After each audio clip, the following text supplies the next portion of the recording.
Okay, I'm back. Sounded against the tea. It's a little warm right now. Alright, let's talk about a few things. So, future YouTube viewers won't necessarily know, but we're having a conversation about moose. Traditionally, moose in Cataclysm have been a bit of a fun little thing. In the past, moose were super dangerous and deadly to brand new characters. They were fairly common to find, and they could spawn right near the evac shelter, and they were fairly hostile. If you got near one, they would come over and stomp you to death.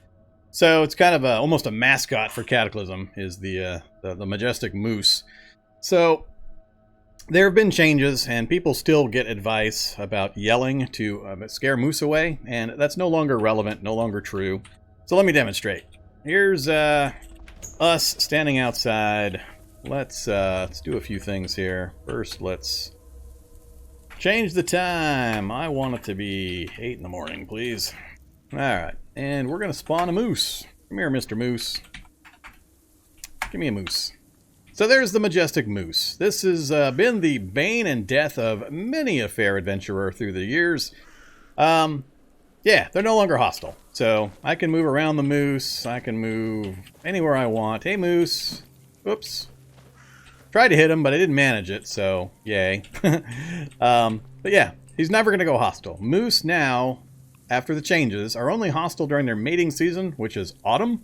You start in spring, 91-day seasons. Few people actually get to autumn. And if you manage to survive from spring to autumn and then have problems with moose, you're doing it wrong. Moose should only be dangerous really, really early game. So, yeah. He's never going to attack me. Now, if I do manage to attack and hit him, here's the other thing. The wisdom that people still give new players about moose is to yell to scare them off. Used to be true. Used to be that if you aggroed a moose and he was coming to stomp you flat, you could start shouting at it and he would actually go away after you shouted a few times. That was done via the Control or Shift C, the capital C command for chat. You could do yell, and if you just kept yelling over and over again, the moose would eventually get scared and leave you alone. So that was a survival strategy that a lot of new players didn't know about, so I still see in Discord and Reddit and so on, people constantly giving advice to just yell at the moose. It's not applicable anymore. So, let's try to hit him. I just hit him successfully for 2 damage, so now he's going to come stomp my ass. Oh, he's still not mad enough at me? Really? Oh, there he goes. Now he's angry. So, I can yell, I can yell, I can yell, I can yell. It's not going to do a damn thing. Yeah, it kind of seems like he's dead. They leave me alone now? That's weird. Come here, you.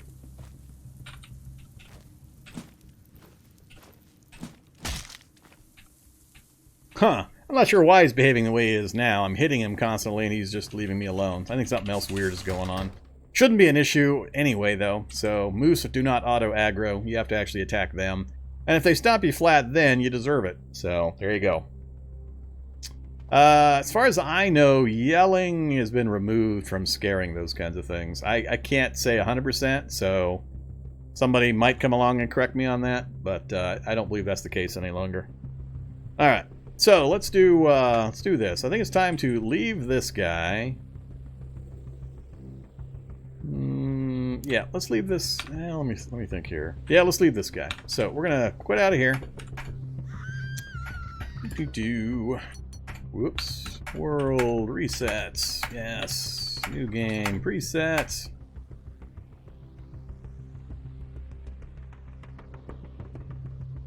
Alright, we're going to do a couple things. I'm going to talk about a little bit about character creation, and then I want to demonstrate raiding a school. I think somebody mentioned earlier, or asked earlier, about best location for books, and I had mentioned schools are one of the best locations, and I want to kind of demonstrate an option or two on how to go about actually getting those books. So, let's go Tut Guy. I don't know what we're up to, 4 or 5, whatever. And let's actually change things up a bit. So, in character building, I'm not going to go through all the scenarios, but hopefully you're aware of somewhat of this. Evacuee is the default, and you get a pool of points to spend. So I am doing multiple pools. That's the one I've always used. I always recommend people use it. If you want just build whatever you want kind of character, Superman style, you can use freeform. I've never been a fan of single pool, but I prefer multi-pool myself. That puts a few constraints on where you're allowed to put points and how many you're allowed to transfer between categories and so on. So scenario gives an overall starting location and some starting conditions to your start. So it can be pretty major differences. And other than evacuee, they're listed in the hardest to the easiest, theoretically. So Challenge Really Bad Day is one of the hardest, and you earn back 8 additional points to spend elsewhere when you pick that. As opposed to High Tech Low Life down here at the bottom, where it's actually going to cost you 2 points to take that because it's considered a fairly powerful start. The characters you can choose from, the location is fairly easy, and so on. So it's a lot of interesting variations. So there's cool reasons to go to a lot of these. If somebody has a particular thing they want to look at, we'll do it. I think I might pick school though as this one, just so you can kind of see what the start looks like, and we can guarantee I start near or at a school. So we're gonna pick school, and then for profession, hey, we actually got more choices now. I think the profession used to be... Oh, actually, I usually run a mod, the More Scenarios Professions mod, or whatever it's called. I think it only gives the janitor when you do it through that one. Let's be... Oh, Skater Girl? Is that rollerblades? Yay, rollerblades. We're going to take Skater Girl. That's going to cost us 1 point. And we're going to take... Fleet-footed. We're going to take quick. What else do I care about right now for this kind of a demonstration? So for new players, there's a lot of options here. Fleet-footed and quick are pretty easy to understand and fairly powerful. Fleet-footed, as it notes at the bottom, you can move more quickly than most, resulting in a 15% speed bonus on sure footing. That's very important. And on sure footing, what that means is on flat ground, essentially. As long as you're on flat ground, sure footing kicks in, you get a 15% speed bonus. Very powerful. It doesn't sound like a big number, but it's actually really, really important. That's the thing that determines how many action points you have every round, so it makes a pretty big difference. Now, sure footing is anything not things like when you're stumbling over furniture and through window ledges and over bushes and things like that, into cars, all that kind of stuff. As long as you're on flat, stable ground, you get the bonus. Quick is similar, but that one, or I'm sorry, speed bonus is different. Quick is the one that gives you the action points. That's 10% bonus to action points. Fleet-footed is a speed bonus as well, but for just that certain circumstance, whereas quick is everything. So these things basically speed you up. Another one that's pretty useful in that vein is Parkour Expert. Parkour Expert is kind of the opposite of Fleet-footed. This one works on everything not solid ground. So if you're going over railings, counters, furniture, bushes, and so on, you get a bonus. It doesn't cost you as much to go over those. So if you take all of them, basically you're going to move fast everywhere. So we're going to take that just for this example. We'll take night vision.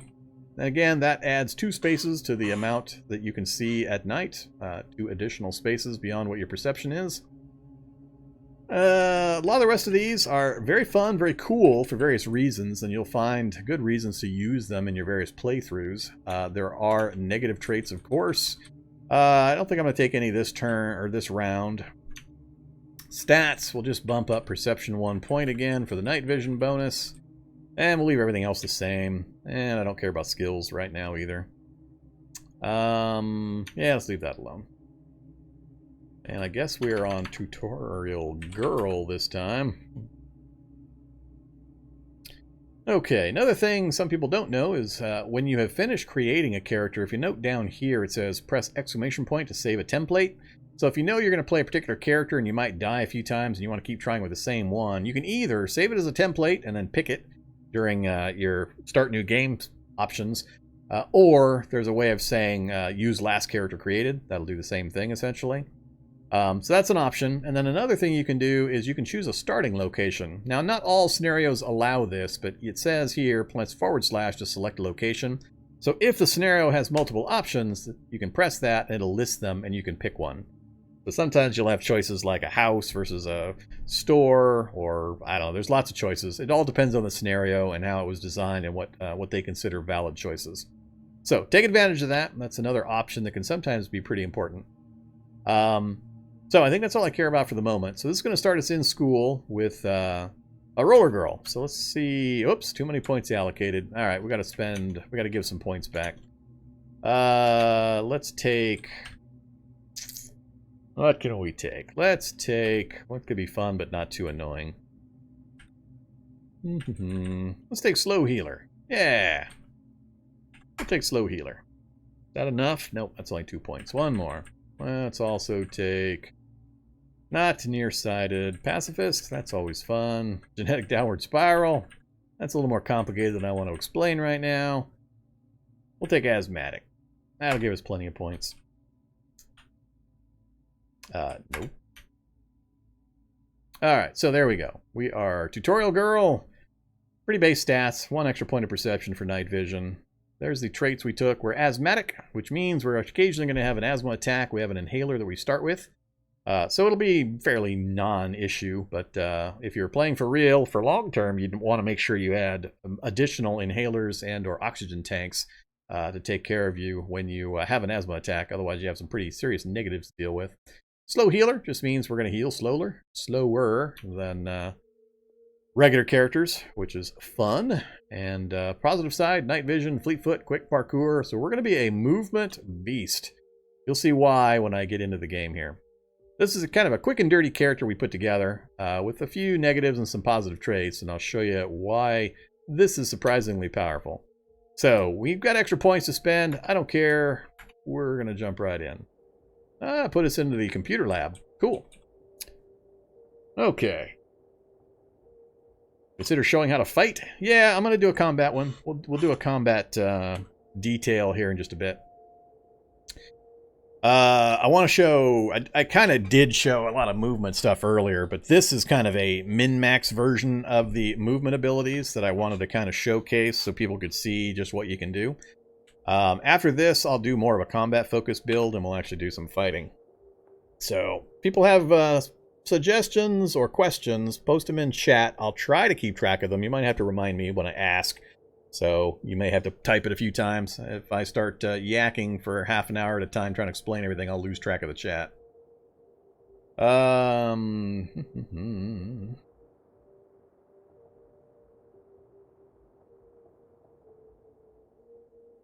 right. So here we go. We've got a really good starting location. We got no zombies near us. We're in a kind of a back room area. So here's the map. We are in the center square, which the library, if I remember right, with that orientation, oops. Library is going to be here, I think. We'll find out when we start moving around, but it's real close to us. We're right next to it. But here's what we want to take a look at. Let's bring the character sheet up. And this character is pretty different from our other character. So the other character, we had the 9 perception and we had the night vision, but we've added a few extra traits. Here's the net effect of what's going to happen with the Fleetfoot, Night Vision, or Fleetfoot, Parkour, Quick, and Skater traits. And notice Skater is an actual trait. This is a special one only given to Skater Girl. And it notes you spend a lot of time actively maneuvering on skates before the Cataclysm and are better at staying on your feet when checked or blocked. So basically, you've got not as difficult a time when you get blocked. I can't remember the actual physical difference. There's percent changes to something. I think it's when you're grabbed, you have a better chance of getting away and something. But there's a couple of classes that have this kind of a bonus. But certain professions will give you specialized traits that only that profession gets. So always take a look. It has some kind of an associated benefit. So basically, it's another movement benefit that we're going to get in addition to the others. So, Fleetfoot, Parkour, Quick, and Skater. In addition, we start with rollerblades. And as you note, a pair of inline skates, very fast on flat floors, but they make it hard to move on rough terrain or to dodge effectively. So our dodge is going to be bad. It's really hard to dodge on blades, but as long as we're on hard flat surface, we get to move very quickly. Now if we go on grass or anything like that, it's going to massively slow us down. So you have to be selective and careful in your maneuvering, and knowing the limitations is important. So that's going to restrict us a bit, but hopefully we can work around it. But here's what happens. So take a look at my favorite little section right here. As I've mentioned before, speed is your movement points or action points for the round. We've got 110 because of our quick trait. That gives us a bonus of 10%, so we're up to 110. And then we've got other bonuses. So watch those numbers. This one right here is what I want to point your attention to. Remember last time where I was walking at 109 and I was running for 55. I'm now walking at 52. 52 points out of my 110. That's faster than I was running at last time. If I switch to run mode and then move a space, 26 points. Basically, twice as fast as the other guy, which was already twice as fast as the zombies. So this is going to be interesting. You'll see what I mean here in a second. So when we get some zombies on the screen, turn off safe mode. We got a lot of zombies, so there's going to be a lot of me maneuvering around. Hey, kitties. Alright, so we got a bunch of zombies out that direction. That is the front hallway. So the reason I'm doing the school, I'm demonstrating two different things. First, I'm demonstrating the movement bonuses that are possible in character generation and what kind of an advantage they can give that's really, really powerful and important, especially if you're doing raiding, day raiding, night raiding, and so on. The only caveat is when you're using rollerblades, roller skates, is you gotta maintain staying on solid ground. So you gotta stay on the roads. It's harder to go out the back of a house onto grass because all of a sudden you'll slow down massively. Doesn't mean you can't do it, but you have to take it into consideration when you're kind of estimating how far you can move and how much stamina you're gonna burn and so on. And you'll see what I mean when I do it. But right now I can walk at 52 points. Now, these kid zombies it's probably costing them around 120, 130 to move a space. So I'm not quite 3 times faster than walking, not even running. So here's what's going to happen. We're just going to basically try to maneuver our way around. These now, this is the library, by the way. This is the other thing I'm going to demonstrate. I had somebody in chat ask what the best source for books was, and school libraries is the thing I wanted to point at. So the front of the school is where the larger S is, usually next to the road. So that's the front of the school, where you can see the row of lockers. I'm in the center section. That's where the library and the computer lab are. This back section is an open area where the flagpole and just some sidewalk and bushes are. And then there's classrooms and the other ones, and there's a cafeteria up in this corner, science labs in the back corners, and an administration area. So knowing the layout is important. There's a few ways to raid a school. For this purpose, I'm just going to kind of maneuver through. I'm probably going to get hit a few times because the density of zombie spawns here. But I just want to get into the main library real fast before it gets too crowded. Alright, so here's what you're looking for, right here. All of these books. This is the main section of the library. There's a couple of rows of books here, and then several rows of books here. That's what you're going for. So, here's that back area I was talking about. There's a flagpole right there, and there's an NPC quest for an American flag, so you can get one at schools at that flag post, and then there's a house type that also has a flag on the shelf in the front room. Those are the two sources I know about to get American flags. That's the science lab I mentioned back on this corner, and it's a good place to go if you need medical supply, because I have found royal jelly in the lockers in the school supply rooms. So they've saved my life on occasion from fungal infections and standard infections and so on. So don't pass those up if you have opportunity. Check the lockers and such in these labs, and you might come across royal jelly, which is the end-all, be-all, basically a magical healing item for the Cataclysm. It cures almost everything in the game instantly, so it's awesome. But to talk about schools in general, here's what I recommend. It depends on your character, depends on your world settings, and so on. Strategies vary, but how I most often handle schools is I usually have access to a working vehicle fairly early, because I know the game well enough. If you can get a vehicle that works, the best thing to do is drive around the school, honking your horn the entire time, getting close enough that you're as close as possible, but not constantly running over zombies. So basically, circle the school, honking your horn the whole time. Then, once you've got all the zombies kind of rounded up in a big old group, lead them off in a direction out into a field somewhere. So just drive slowly, drive as slow as you possibly can while keeping ahead of anything chasing you. Circle back if you have to, but just try to pull away. I call it the Pied Piper maneuver. Just lead the children away. So honk your horn, yell, do whatever you have to do, fire a gun, whatever. But make a bunch of noise, attract the zombies, pull them away from the school. Once you've successfully lured a large group away, do a big loop, circle around. If you're in your vehicle, park it, and then you can walk down, and you'll have a much, much easier time getting in. All you really care about in the school, for the most part, is the book supply, and sometimes, if you're really desperate, go for the royal jelly. I'm not saying it's always there, it's rare, but you might find some. And that's pretty much it. It's got all the normal resources and raw materials and so on.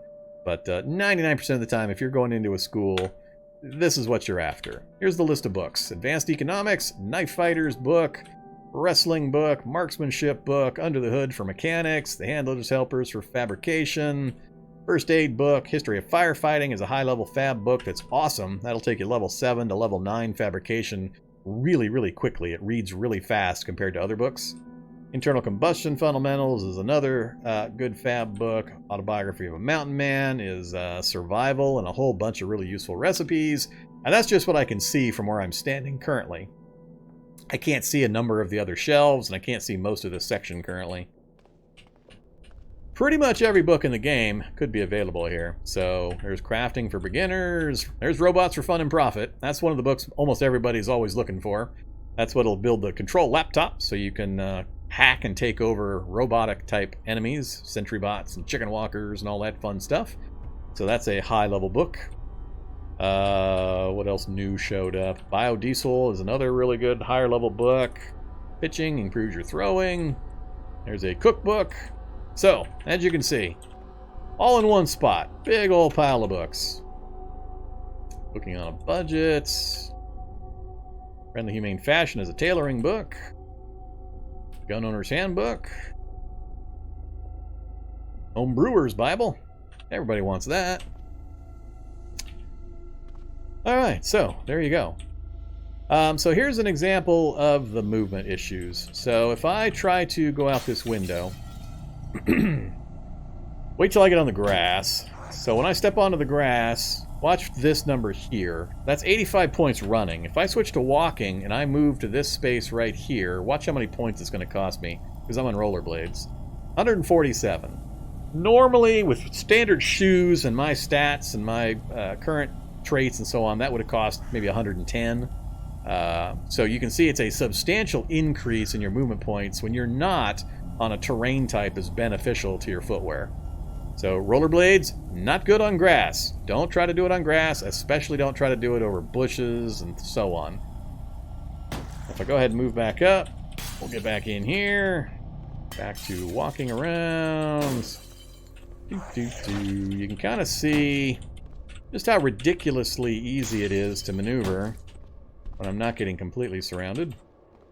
I'm moving so fast, I can usually get past things before they even have an opportunity to swing. So, this guy, for example, if I switch to run mode, I've got 106 points to spend. That's 26, that's 52, that's 78, that's 104. He still hasn't had a turn yet. I've moved 4 spaces. He hasn't actually been able to even do anything yet. So I've moved all the way past him before he'll even ever get a swing. Then I can switch back to walk mode. Now, when they completely block the hallway, it becomes a little tougher. Can I maneuver through that group before they close the gap? They close the gap there. A little tougher when they got the hallway plugged. 1, 2, 3. I think I can make it. I might get grabbed at the end of this, but let's try it. 1, 2, 3, 4. Now they're going to get an action right there. Easy peasy. Back to walk mode. Alright, another thing to check for books is these lockers. You can find backpacks, books, and so on. As you can see, there's a backpack. Backpacks are great, of course. Check the other side of the hallway. Another backpack, football. Ham radio is a good electronics book. Rules of the Road driving book. Bunch of candy. Alright, let's work our way to the front. So, For this example, I'd have to gauge how much extra stamina it's going to take if I try to waddle my way across the grass, or do I try to back off and find a better route out onto the sidewalk. Again, you don't want to get grabbed and swarmed. Once you get surrounded, you're in trouble, so that's probably the biggest thing you got to make sure you avoid. And it just takes some practice and some doing it yourself to kind of get a good feel for things. I'm going to go ahead and burn the stamina. I barely even burned half of a bar. Take a look at my mini-map. That's kind of normal. That's what you expect to see in a school right at the beginning. This is why you would normally want to circle around it honking your horn. And I usually do it by sides. So I won't circle the entire place. What I'll do is I'll kind of come in from this edge and then pull this whole front side out this way, and then I'll circle around, come back again, and then I'll pull another group out, because otherwise you just end up pulling some into the building, some out of the building, some into the building, some out of the building. Takes a little practice, but it's a good way of clearing the area a bit to try to give yourself a little more room. But as you can see, stupidly, ridiculously strong. That's a minefield. I could get killed by zombies walking into the minefield. Let's see how many we can get to walk into it, though. See if we get hit by shrapnel. There's one. There's a couple zombies down. Oh, we got bio-operators coming for me. Come on, at least one more. Looks like that's it. So, here's pretty... here's another one of my favorite things. I did this in a video and showed people this little trick. Acid zombies are your friend if you're a high movement speed character. These guys are awesome because zombies take damage in acid. Soldier zombies not as much, takes a little longer for them, but all of these guys are going to boil to death if I lure them up onto the acid. Now, try to do that, it's a little tricky. That takes practice. I'm not sure I'm going to take the time to do that this time, but if I get 2 or 3 spitter zombies in an area, I could literally dance in circles, never get hit with the acid, they just lay pools all over the place, and then I lure 100 zombies into the pools, and the acid kills everything for me. I don't have to spend a single bullet, I don't have to hit anything, I don't have to take any damage, and it's just vast fields of free loot laying on the ground, basically. I'm not getting combat experience, because they're dying to environmental stuff, but I don't usually care about that. But that's another creative way of using the circumstances and the environment, is you can easily outmaneuver these guys, especially with this kind of a character setup, and I could kill this entire swarm of zombies without firing a single shot or swinging a single weapon, just by using the nearby spitter zombies to continuously spit out these lakes of acid, and I just wander my way around in circles, constantly luring zombies into the pools. There's another minefield. Do. Hey there, zombie brute. Oh no, I'm scared. Oh wait, I'm not scared because I get to move 1,000,000 times. The only thing that makes this tough is if shock zombies show up. Hey, spit zombie. That's not a useful place for that. Do. Hey, spitter zombies. So, if you really just want to kind of wander around the world without much concern or worry, get this kind of character. These movement rates just make it stupid easy. All you got to do is just be a little careful when you know you're going to have to go... Oh yeah, I don't have a crowbar. When you know you're going to have to go off-road. So plan your routes accordingly.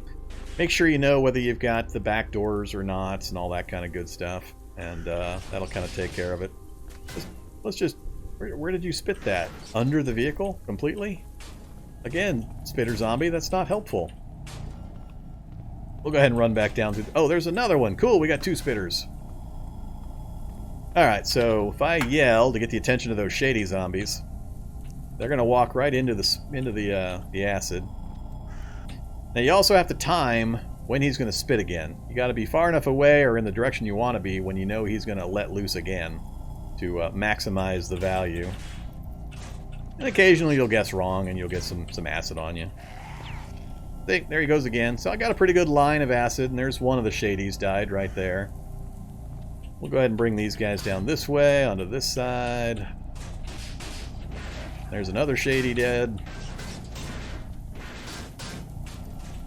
And then we'll come back over here, and they're laying down some more acid. There's another one dead. You kind of get the idea. I could do that all day long, never get touched.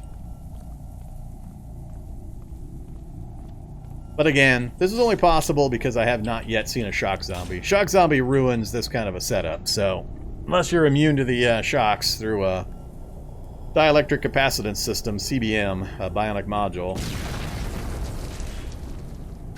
More mines going off, but I think you get the idea. I don't play this kind of a build too often because it actually gets kind of boring for me, but you get the idea. Damn near nothing can touch you. Even these guys. Normally these guys I mentioned last time, these guys were fairly fast. Not against this run, this build. Skater chick with rollerblades and quick and fleet-footed is just redonkulous. So, there you go. That is a movement speed based character.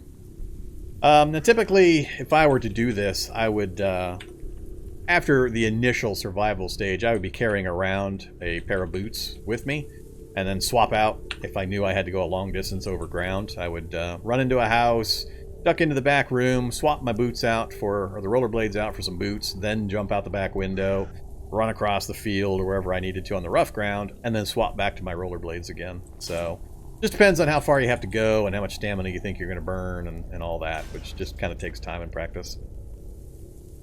Alright. Do EMPs have any effect on shock zombies? None that I'm aware of.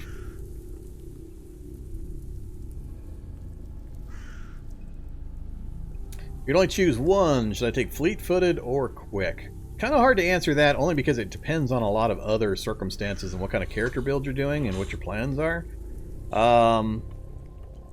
Quick is an overall bonus that's applied no matter what. So if you're fairly new to the game, quick is probably going to be more reliable and going to pay off more than the fleet-footed would. Fleet-footed's only providing you the bonus on certain terrain types, so you've got to maximize it consciously. So probably quick. Once you're really familiar with things, it might flip a bit, but quick is the simpler to understand and the more universally applied bonus.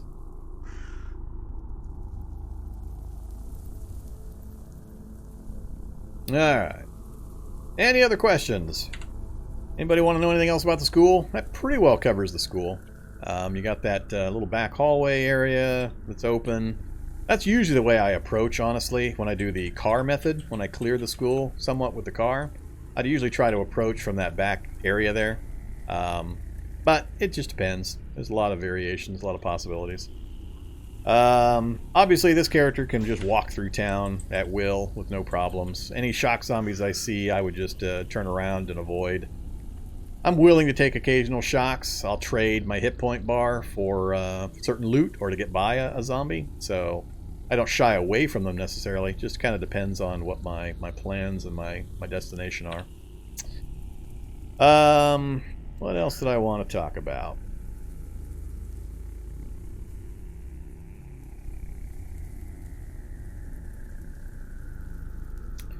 I think that's it for this movement-based build. So, combining certain traits with knowledge about certain pieces of gear is pretty powerful, but I think this is a fun build. I recommend people give it a try.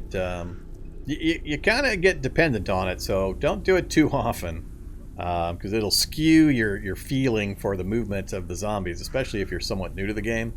But it's awful fun to kind of skate around and run around these guys, especially if you've got a weapon set like knife fighting, martial arts, combined with a good, like a combat knife or something, or an RM42 fighting knife. It's really, really fun to be able to dance in, slash, dance out before they ever even get to swing. So it's pretty hilarious to be able to just move so quickly that you can hit them without them ever getting to return swing, and you can literally just chop them up. So, pretty fun. There's various complementary weapon and fighting styles you can use with it. That's part of the fun of the game, is it's such a large game, so many variations, so much complexity between layering of the character build, the fighting styles, the weapons, the environments, all that kind of stuff. So, hey, we got some acid on us. I didn't even see that guy, I just walked right into him. That's usually what happens when I do this kind of quick movement through these things. Hey there, smoke zombie I would normally worry about, but because I'm so stupid fast, I don't care. Another trick you can do is to lure zombies through the wreckage. They take damage when they clamber over this metal wreckage as well, so I've killed zombies by doing that before. So all of these guys are clambering through wreckage. That's why you see these blood splatters, because he's bleeding due to the cuts from the wreckage. So if you're super early game and you want to kill some soldiers near a helicopter site, and you've got decent maneuverability, then just have them maneuver yourself to force them to walk back and forth across this rubble. Carefully check their hit point values, and don't let them actually die on the rubble space, because their gear will disappear under the rubble and you'll have to dig it out with a shovel. But once they get close to death, let them step off, finish them off just outside the rubble, and then you can get their loot very easily. So it makes the fight much, much easier and safer, and gets you the loot. Just for the expense of just running back and forth a few times. So it's another one of those kind of environmental tricks that you can take advantage of.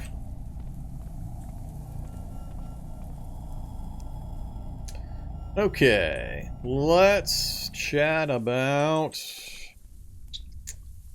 Let's see, should we chat about vehicles? Getting a running vehicle is another one of the really, really important benchmarks or highlights for survival. Earlier you can get a running vehicle, the better your chances are of staying alive.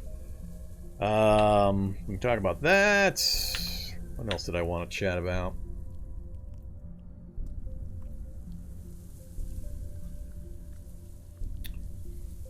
Nothing else on this map that's overly interesting for me to chat about. Another town to our north. Military outpost, that's more of an advanced topic. Beehive, kind of also more of an advanced topic. CBMs. Too much information to pass on.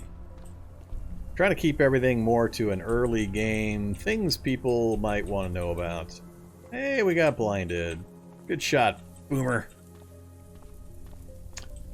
Let's talk about medicine. So, if you're in desperate need for medical items, whether it's because you've played a scenario or started a scenario where you start out infected, for example. Howdy there, Copper. Welcome. And Positronic, thanks for the resub. Appreciate that. Whether you start out injured or infected in some way and you're desperate for medical gear, this is one of the things you want to be on the lookout for. It's one of the best resources in the game for any kind of medical gear in regards to both drugs and equipment. So you can get scalpels, bandages, oxygen tanks, inhalers, and so on, those kinds of items, as well as actual drugs. So you can kind of preview what's in the back of an ambulance. This is an ambulance, if you didn't know. This is one of the vehicles you want to be on the lookout for. It's the only vehicle other than a mobile meth lab that's going to have drugs. So when you approach one, if you can get a look in the back, you can save yourself some time and effort if you look at these baskets, if you can manage to get line of sight on them. So as you notice from here, I can't see what's in the baskets. Here I can see all three, here I can see two, here I can see one. So try to maneuver yourself wherever you're standing to get a peek at the baskets. And if you can do that, you can tell which ones actually have items, which will kind of shade your decision-making process or modify your decision-making process. So in this case, a little exclamation point right there indicates there's an item in that basket and an item in that basket. This one's empty. So 2 of the 3 baskets have a chance of an item I would find useful. So I would take that knowledge and my understanding of what could be there and make a decision. Do I clamber into this thing? Because again, watch my movement point values here. So if I hobble my way in there, 309 points. 309! That is a whole lot of movement points. Just imagine how many spaces the zombies are going to get to move. The answer is 2 for the most part. For me walking into that single space. So, disinfectant. Super, super important. That's what you use to disinfect bite wounds. And bandages, also important. So we got some disinfectant and some bandages. And then we can clamber our way back out again. Now, another thing I want to point out. Ambulances are awesome for general losing of zombies that are chasing you. And it depends on the angles and the geometry of the pursuit and where the vehicle is and nearby buildings and so on. But the thing to understand is there's two doors here, both going into this back bay area, and there's no connector point between. You can use this geometry in some pretty amusing and life-saving ways, such that if you're being chased by zombies from one direction, you can go in the door, lock it, and then go out the other door, and they won't see you. And it's a really good way of losing pursuit. So you hop in, shut the door real fast, and then walk your way over, hop out the other side, keeping careful arrangement of the angles again to try to minimize their view of you, and then you might be able to get away scot-free after that. I've also used the front doors, gone in one side, out the other. It's another useful direction. All sorts of combos. Just depends on, like I said, the orientation and what direction you're coming from and all that kind of stuff. But ambulances are awesome, just for those facts, for maneuvering purposes, as well as the medical supplies. So that's one of the most important places to look when you're on a desperate search for disinfectant to get rid of a bite wound, or for antibiotics to get rid of an infection, and so on. The other place you're going to look is bathrooms. So bathrooms, come here bathroom. Oh, not this bathroom though, this is a stupid duplex. Duplexes are dumb, I hate duplexes. They very rarely have anything useful. Let's go to a real house. Give me a real house. Oh, that's right, keep forgetting I don't have a pry bar. So, bathrooms. Here's a bathroom. This is a pretty good one. So, this bathroom has got Thorazine, good for seizure medication and hallucinations, a sewing kit, bottle of non-drowsy cough syrup, and that's all I can see currently. But as I mentioned before, bathtubs can hide items. So there could be an item right here. I can see this space because I'm adjacent, but I can't see that. That could have a first aid kit. That could have royal jelly. Well, it won't have royal jelly. Could have antibiotics, could have painkillers, all sorts of stuff. So there's our Thorazine down there, our sewing kit, and there's nothing in that other space. But if you're on a desperate hunt for medical gear, the places you're going to look that you can reasonably get to are going to be bathrooms in houses and ambulances. It's a little tougher to get to the building-specific locations like doctor's offices, pharmacies, animal shelters. Yes, animal shelters have medical items. Those types of places are harder to get to because they tend to be in the commercial districts, which are really dangerous. So if you're hurting and on the lookout for medical items, those are kind of hard to get to. So just keep an eye out for ambulances and bathrooms, and those are going to be your highest percentage chances to actually take care of the problem. So I'll just go street to street and I'll do an overview look. No ambulances, keep moving. No ambulances, keep moving. And I'll kind of plot my path to hit as many houses at once as I can. So from here, for example, I'd probably come over this way so I could get a view down the street there, down that street, and I'd hit these houses. I'd work my way back over and check these streets and these houses and just basically work my way around the buildings. So for that, we'd go this way. Hey there, zombies. You don't scare me. I am not afeared. Again, close doors, use line of sight. Nothing in the bathtub. Sewing kit again. So we struck out on that one. Then I'd keep moving. Other street, zoom out, check for ambulances. Maybe one farther south, can't quite tell. So, let's go that way. Hey there, zombies. Oh. What's been collapsing the building, I wonder?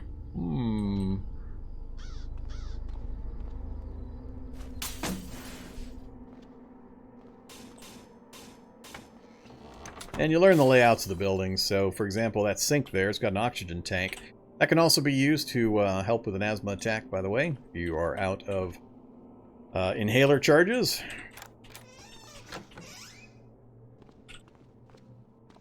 Well, that's good stuff. But we're going to go...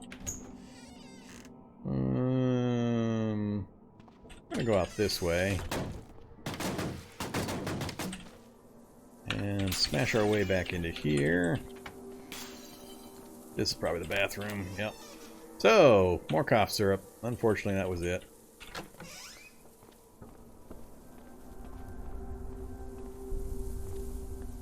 No ambulance.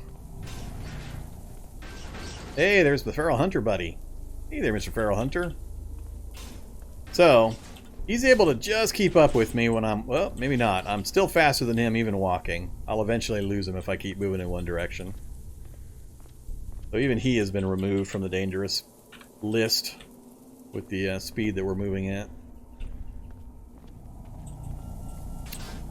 Still no ambulances. Nope.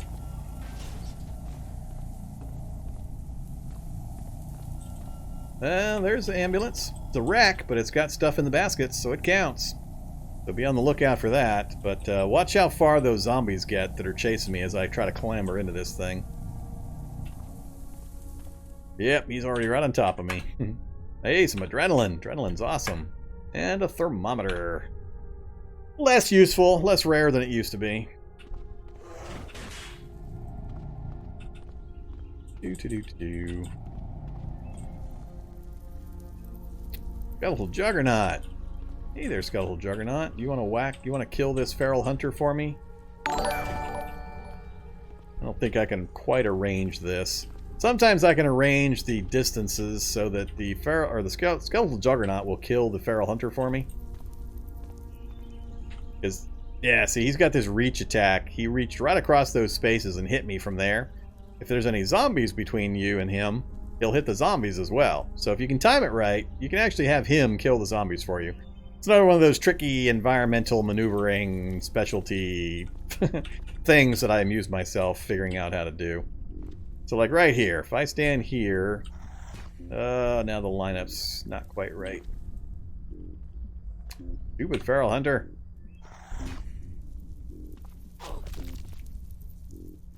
Ah, Feral Hunter keeps jumping out of the way. However.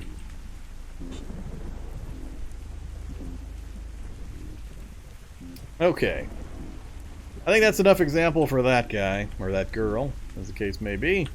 What else do we need to talk about? So we've done early game evac shelter survival, how to deal with the very start, getting yourself some useful tools, getting the 60-liter tanks off the roof, getting your food and water situation taken care of, did an example of night raiding, talked about day raiding, and did some running around the cities. I've shown the movement system and how you can use it to your advantage.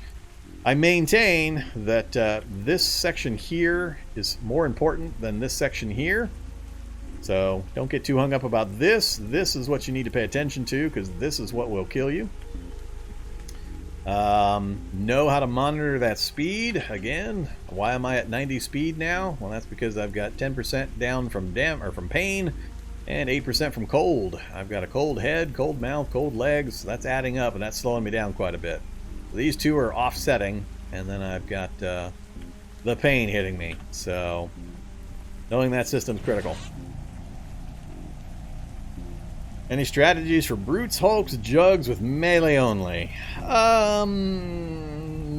Why are you bothering? I guess would be my question. I get that kind of question a lot, and my usual response is, why? Just move them away. Almost all of those are really slow. There's not really any point to killing those things. So unless they're like right in your base, and even then I would probably just lead them away. No particular reason to spend a bunch of time, take a bunch of damage just to kill those tougher zombies. If you have to fight them, it really depends how you do it, on what kind of a stage of the game you're in. It's kind of hard for me to answer some questions like that because it's so variable based on character build, items you've got available, environment that you're fighting in. There's just so many things that I'd have to ask to be able to give you a kind of an overall suggestion. It's a little rough. Oh, it's possible, sure. It just depends on what stage you're at in the game and which thing you're talking about. Brutes aren't particularly tough. It's just they have that super punch. So you can creatively use their punching abilities to your advantage. So there have been times where I've been severely hurt, stamina's low, just all sorts of problems and issues, and I have positioned myself in such a way to take advantage of a Hulk or a Brute or so on hitting me with that super punch that makes you fly backwards. I purposely set it up so they did it in such a way that I either killed an intervening zombie, meaning they punched me through a zombie that was causing me a problem, and my body flying through it killed it, or punched me to a location that I was able to then use to my advantage, meaning closer to a building I could escape through, closer to a vehicle I could get around the side of. I've had a Hulk punch me through the door of a gun shop so I could go loot the gun store. There's all sorts of funny things you can do with seemingly bad circumstances that you can get creative with.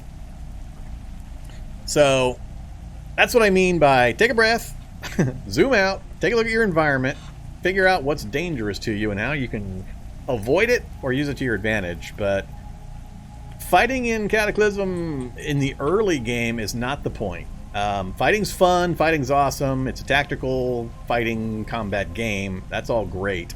But when you're in early mode survival, don't fight any damn thing. Fight nothing. You want to avoid fighting, you want to avoid damage, you want to avoid getting grabbed, bitten, avoid all of that. So, super early game, maneuver, get around them. Move them into a building, lose them in the building, and forget about them. Especially skeletal juggernauts. People are constantly complaining or asking how to kill skeletal juggernauts. My point is always, why bother? They're super hard to kill, super slow to kill. They have no particular loot of any value. They're super slow to move. Just walk around them. Even a slow character can walk away from a skeletal juggernaut. So, unless it's for some strategic reason, you've got to get rid of it. Just don't even bother. It's not worth the effort, not worth the time, or the danger. Yes, they can be killed lots and lots of ways. It's not hard to penetrate their armor and to kill them. But in the early game, it's not worth the danger or the effort. And I want to keep most of this conversation to the new player early game type of stuff. I don't want to delve into martial arts styles and weaponry types and damage stuff and all that kind of stuff. Sagacious, did it cause damage to be punched through a zombie, or is that damage part of the punch? I couldn't tell you offhand. I'm not sure how the mechanics of it work. I've set it up a few times. Here, I'll give you an example. So, let's see. We'll use the debug menu. Hey there, Necromancer. Let's try to get rid of a Necromancer creatively. So, if I have the Necromancer there, and I summon a Hulk,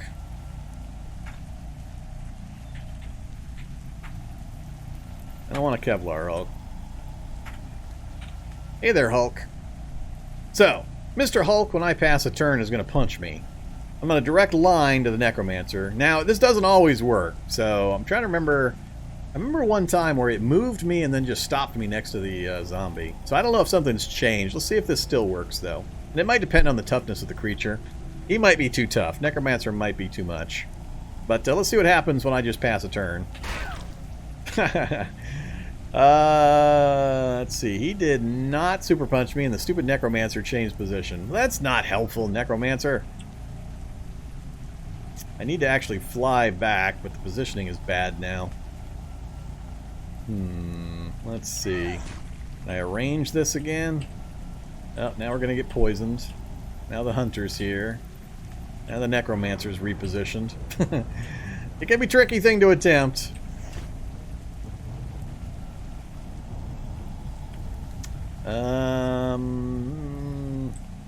It's getting too crowded in here. The angles and orientations are not good now. Oh, now we got poisoned. That's bad. That's where you get in trouble. That simple thing of letting a bloater get too close to me and poison me has vastly changed the numbers here, because my stats are now down because I'm poisoned. Now things are much faster comparatively, because my speed is down to 67. So, I've got this. There's multiple effects happening here. So, it dropped my stats, and it gave me the badly poisoned, which dropped my speed. And I got tagged a little, so the pain went up. So, I've got escalating pain issues. So, my speed is now 67, where it was 110 originally. So, we're almost at half speed. That's how quickly things can go south if you're not really careful and paying attention to various factors. Cold is still mounting as well. I'm still fast enough that I don't have to worry about most of these. But I wanted to show the other example. Is there a gun store here? Fire station. There's no gun store here. Let's reveal the map. Where's a gun store? I want to show the... there's a gun store.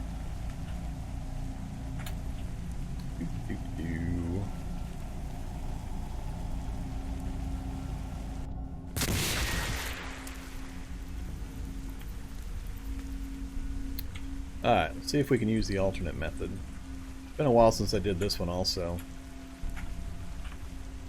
I'm curious when things stop working. No? Man, it's about to kill me. That's fine. However. You kind of get the idea. Be creative. There's lots of fun things you can do. Let's go ahead and quit out of here. That's enough for rollerblade tutorial girl.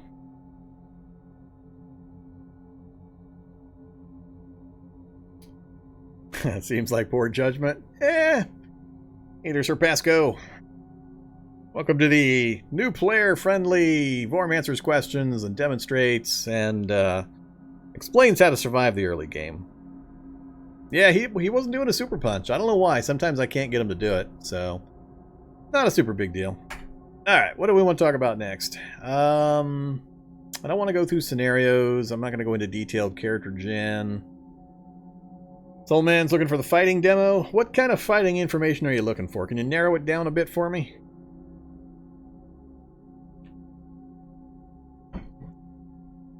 Can't go into a point-by-point, here's exactly how the mechanics work, and this is where the decimal goes for that equation and that kind of stuff, but give me kind of an example or a scenario or a question or something so I know kind of what you want me to talk about. Well, I pet zombie dog. Hey there, zombie dog. I know, there's no cookies. I know. I don't know what to tell you, zombie dog. There's no cookies. Sorry.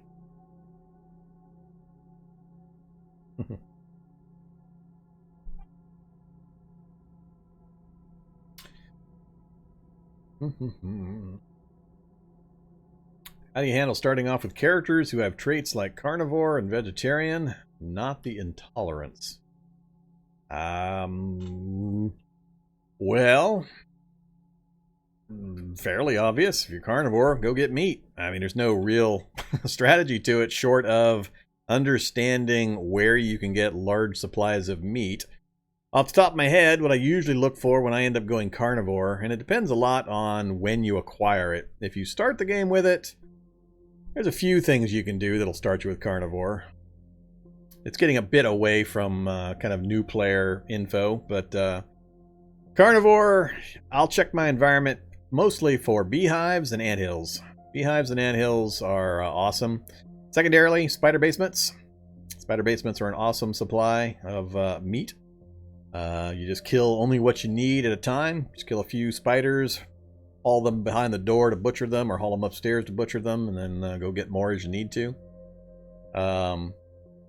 How long does it take having carnivore to affect vitamins and stuff? I can't answer that kind of question.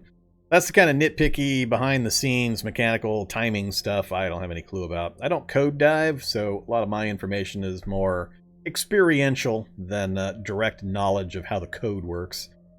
Vitamins, you have a leeway, though. I mean, you start at a base even point on vitamins, so it's usually a couple of weeks before I see any vitamin issues. Regardless, but even carnivores can take multivitamins, so at least I'm trying to remember when last time I had carnivore.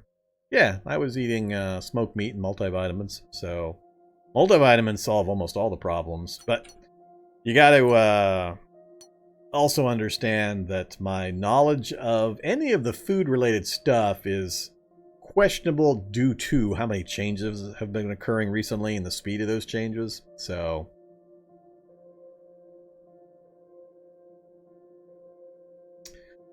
good weapons and guns to be looking for overall. That's that's a loaded question. It completely depends on your knowledge of the game. All right, let me jump back into a game here. So we'll do oh yeah, world. Let's reset the world again. Get a new one. Whoops. New game. Let's do another custom character. We'll do something else a little more creative here.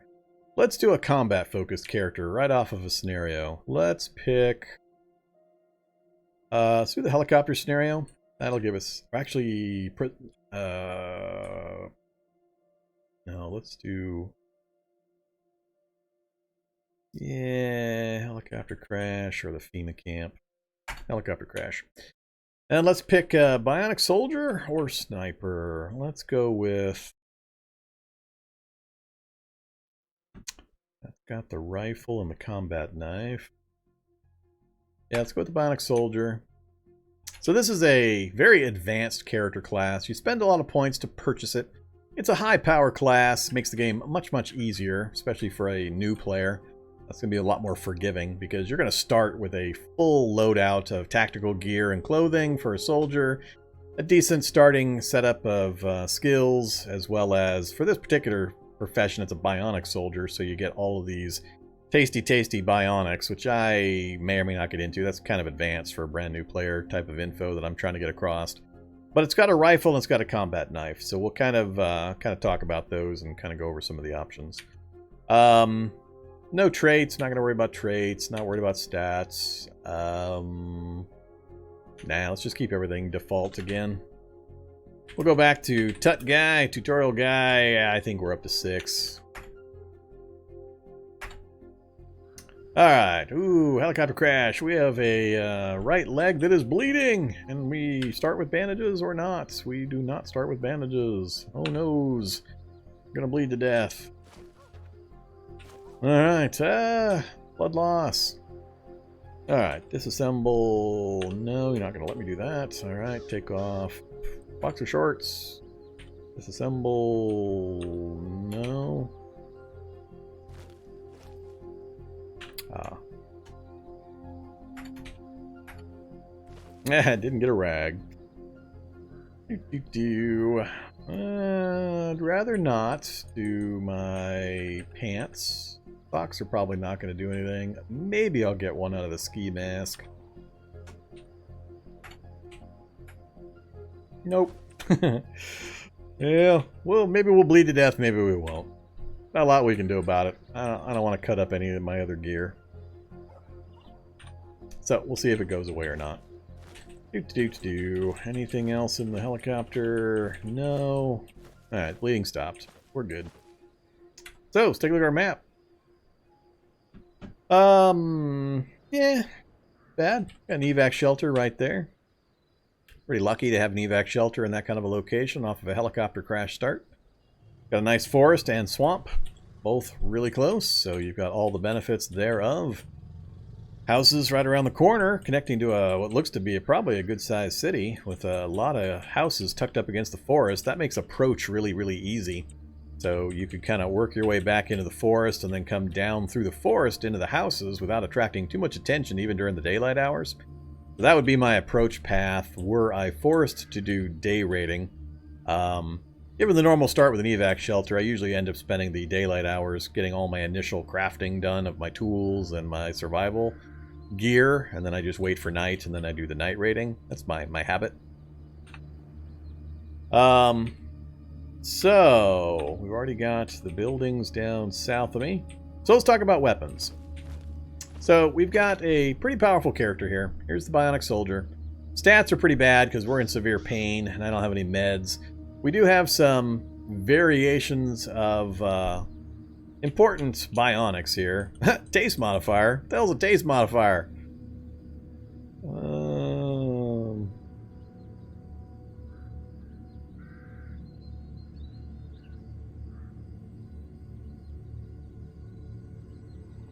Not sure how to...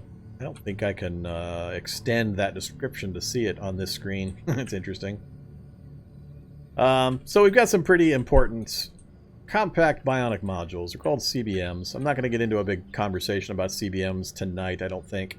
That's for another day, but because that'll take quite a bit of talking about. But these are basically bionic enhancements for a character. They have all sorts of compact bionic modules in the game. A lot of really cool, really fun things to play with. Bit of a pain in the ass to get installed successfully and removed when they fail and so on. There's a lot of conversation I could have there, and I've got a few gripes with the process. But overall, they add a ton to the game. They're really fun and add a lot of variety. So I'm not going to cover those so much, but we've got some minor weaponry skills. We're Marksmanship 2, which improves our Ability to aim and fire our ranged weaponry.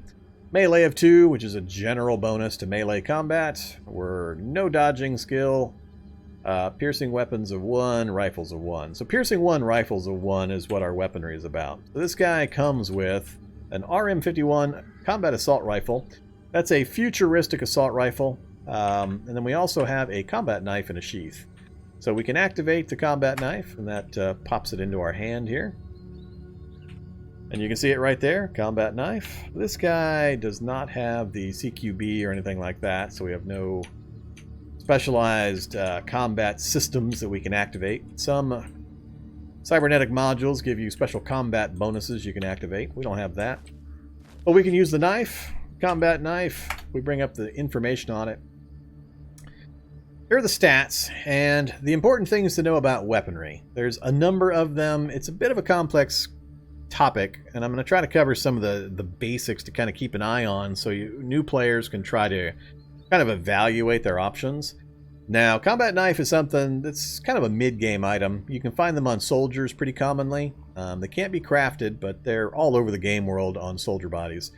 So you'll come across them fairly often. Pretty good weapon. Definitely not the far-end or high-end weaponry, but it's very effective. And the things I want to mention, when you look at a description for a weapon, the things you want to look at are this section here. That's going to show you the damage values, and there's several different types of damage. There's bash, cut, and pierce. Cut and pierce are similar in the way they are handled by the game engine. And again, I'm not going to go into the nuts and bolts mechanics and how the math works and all that. I'm just going to give kind of some overall advice and opinions. But there's bash, there's pierce, and there's cut are kind of the three main different types of damage that you want to pay attention to.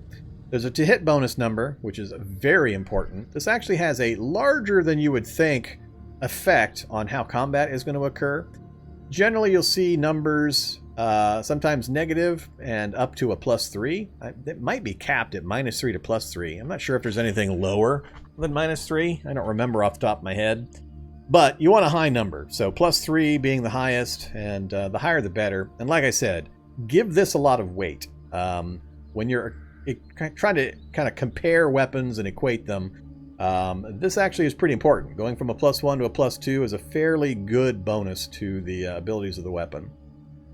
This number here is very important, as I've talked a lot tonight about this speed rating. The speed rating is the action points or movement points that you have available to you for a round. This is how many points you have to spend to execute an attack with that particular weapon. So in this case, the lower the number, the better. So you got to kind of know how things work. Some numbers you want to be higher, some numbers you want to be lower. All depends on the circumstance on the item in question. But moves per attack is how many points you have to spend out of your point pool in order to successfully or try to strike with that particular weapon in combat. So you want really low numbers every time you can in regards to melee weapons specifically. That means you can attack more often with them or faster with them. Next, there are some other interesting things. This doesn't really affect this particular one. This is indicating that you can actually attach a combat knife to these types of items and use it like a bayonet. It can also act as a tool. It has butchering quality, cutting, and fine cutting quality, should you need those qualities. The military combat knife can sub as a general knife, but there are other specialized tools that will do better at these particular things. But it's an all-around really good combo of tool and weapon, basically. And then finally, this section here is also very important. Techniques when wielded. So when using the combat knife, you will on occasion randomly get a rapid strike. And you don't control when it fires off. There's no way you can affect it. Some weapons will have 4 or 5 different abilities in the techniques section, some only 1.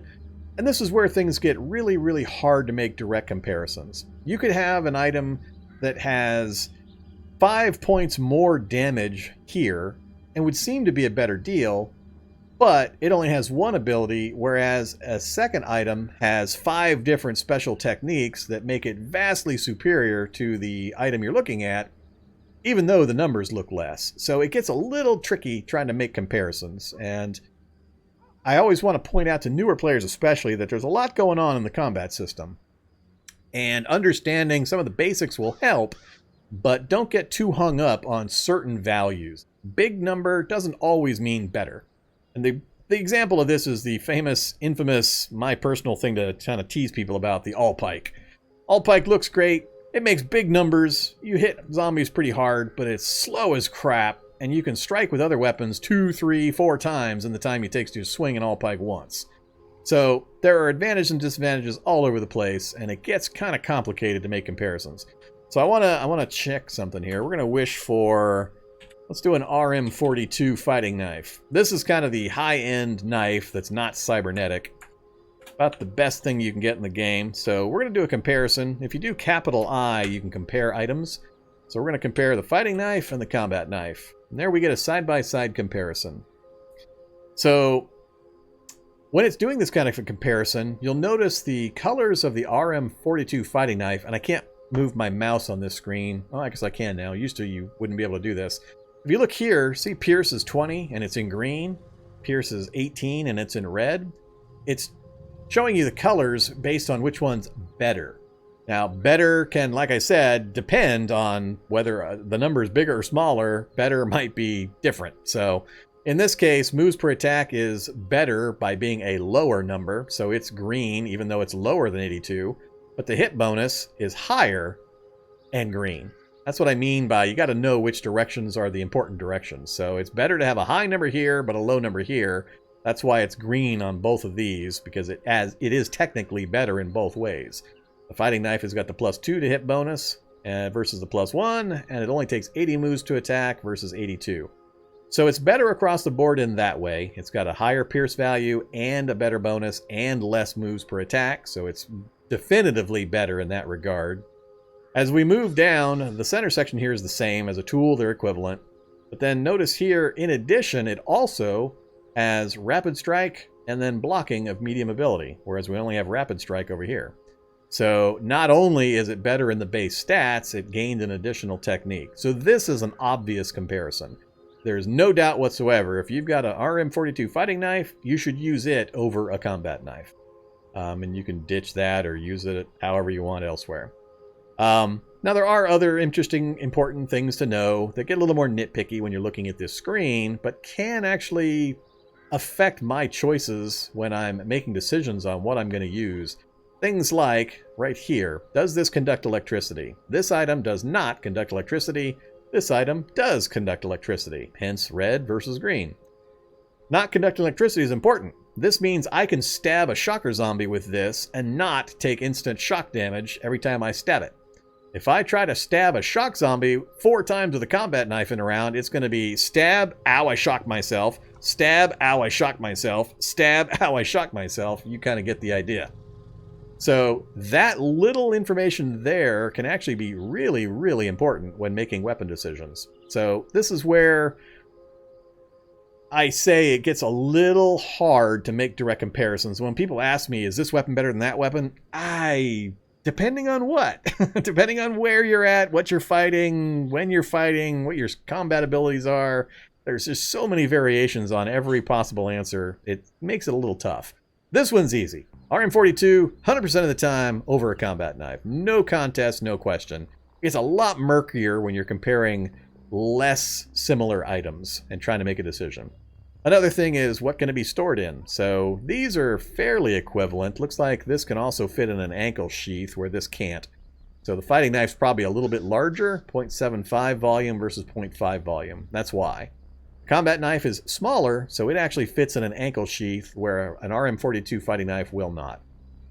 Whether that makes a decision on whether you're going to use it or not, I can't say. It can be important when you're making your final loadout decisions, especially towards the mid-game where you've got a lot of gear available to you and you're trying to determine you're about to go out on a combat run and you're trying to get everything fitted and put in belts and backpacks and straps and holsters and so on, and maximize your volume and your weight ratios and all that kind of stuff. Make a big difference.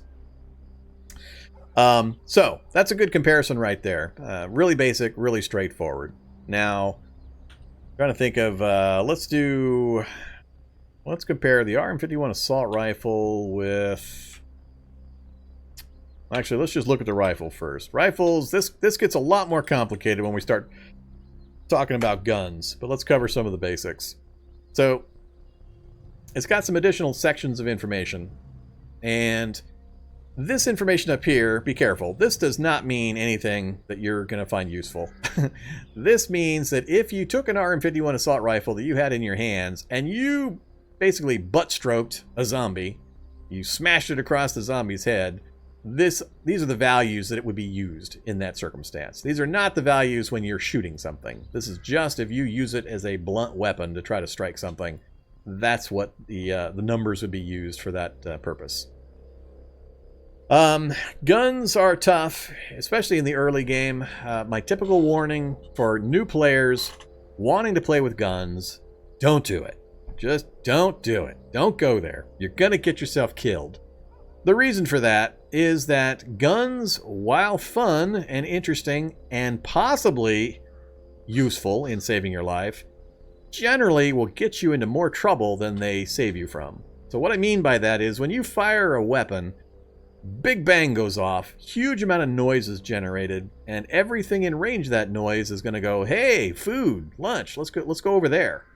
So what happens is you're in trouble. You've got 2 or 3 zombies near you. One of them's about to kill you. You pull your gun out. You unload on it. Great. You killed that one zombie that was putting pressure on you. But what you've done is you've then also rang the dinner bell really, really loud. And every zombie within 200 spaces is going to start coming right at you. So if you're not prepared to instantly get out of that space, lose line of sight, get under cover, and so on, you're going to get yourself killed. So guns are useful. Yes, they can save you. They're fun to play with. But very, very carefully consider when you're going to use a gun. I almost never fire a gun within the first week. Well, I won't say that because sometimes I can be a cyber god within a week, so that's kind of irrelevant. But for newer players, just be very, very careful. If you find a gun that works, it's got ammo, it's got a magazine, very carefully consider when you're going to use it. A lot of times it's better just to keep taking the hits and get out of there through other means than it is to fire a gun. So, let's talk about when you do decide to fire a gun. There's a lot of different factors involved. It's really complicated. It's changed a lot, but some of the main things you're going to be looking at when you're evaluating weapons and guns in particular are the base damage numbers. And this is tricky because there are different ammo types, and depending on what type of ammo you have loaded, it'll have different statistics. But where you want to look is when you're looking at a gun in this screen, it's got the name. The plus indicates it's got some kind of mods done to it, and I'll show you that in a second. And then this indicates that it's got a 50 capacity magazine, of which there are 50 rounds currently loaded. So we've got a fully loaded magazine, 50 rounds available to us currently. Now if we unload the gun, what that does is now it only shows the name information with no information in brackets, meaning there is no magazine or rounds loaded. We now have a separate item over here, the RMGB50. That's a 50 round Rivtech 8x40mm magazine. And again, now it's showing 50-50. We can also unload that. And this is where you begin to learn how to play Cataclysm Gun Tetris. So you're on a constant hunt for 3 different factors to be able to successfully fire a gun. You've got to have the gun itself. You've got to have a magazine that will fit within that gun. And then you've got to have rounds that will fit into that magazine. So commonly you will find the gun and the rounds, but not have a magazine to be able to fire them with. You can't load the rounds into the magazine to then fire. So it sometimes gets really annoying when you've got a whole bunch of ammo and some really great guns, but no magazines or any combination is missing, and you search and you search and you search. Part of the game, get used to it. Part of the fun, but there you go. Now notice the color coding, green, green, green. So it uses color coding to indicate when you have access to ammo that is compatible with the various weaponry. So if, for example, I drop the ammo on the ground here and I move off, and I check my inventory, notice the difference here. The gun is green because we do have a magazine that will fit into it. The magazine is red because we do not have ammo that is nearby. If we walk back over close to the ammo and we take a look, still no, I think you have to be holding it actually. But as soon as I pick the ammo up, all of a sudden everything's green again. So color coding is going to help you when you're at your stockpile at your base trying to figure out what you've got rounds for compatible magazines, and then what magazines are compatible for what guns. That'll help you do that. So let's go ahead and go back and reload the magazine, then reload the gun. And I love it when it does this. So I've got magazines in 3 places, one in my inventory, then I've got the MBR vest with 2 magazines full of ammo as well. So we've actually got 150 rounds in 3 different magazines. Here's the fun magazine reloading noise. So you can see here, MBR vest with ceramic plates and 2 items. Those 2 items are 2 magazines full of ammo for the RM51 assault rifle. Alright, so let's go back and talk about this again. So, in this center section is a lot of useful information. It shows you the maximum range at which you can fire this weapon. I'm not going to go into the details of a lot of this intermediate stuff, but in particular look at the damage and the armor piercing. So armor piercing is a value that is used to help determine the effectiveness or armor penetration. Just like it says, armor pierce. The higher the number, the better. So if you're trying to go after skeletal juggernauts, Hulk, well, not really Hulks, soldiers, things that have high armor values and are really, really tough, then you want to use something with the highest armor piercing number you can get. So that's going to negate or bypass a larger amount of the armor to do and to maximize the damage that's inflicted on the zombie. So ideally, of course, you want a high damage number and a high armor pierce number. But take a look at these numbers. That's what you want to evaluate. Now, the confusion and the problem from a nuts and bolts, how do you do things standpoint is that a lot of times a single weapon will be able to support a ammo type that has half a dozen different variations. So you can have jacketed hollow points, ACP, FMJ, just tons and tons of different types of ammo. So currently we've got 8x40mm FMJ or full metal jacket is what we're using. And that particular ammo type in this particular weapon gives you these values. But if I loaded a different type of specific ammo for the 8x40mm style, I would get different numbers. So, use what you got, make decisions based on what you've got laying around, but that's what you want to be aware of, is you've got different ammo types.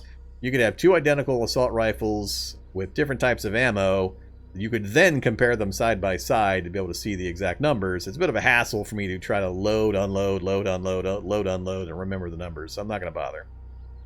Other information is a little harder to explain. Dispersion, sight dispersion, recoil. This gets really complicated. I'm not going into it. I very rarely bother to install weapon mods.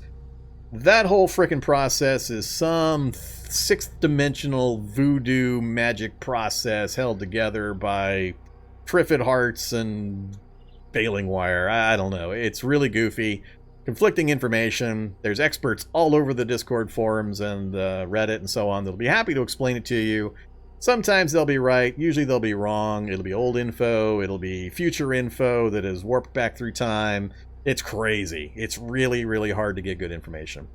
I know there's probably a few of the developer guys that could probably explain a lot of the numbers, but in my opinion and in my experience, most of the numbers mean absolutely nothing.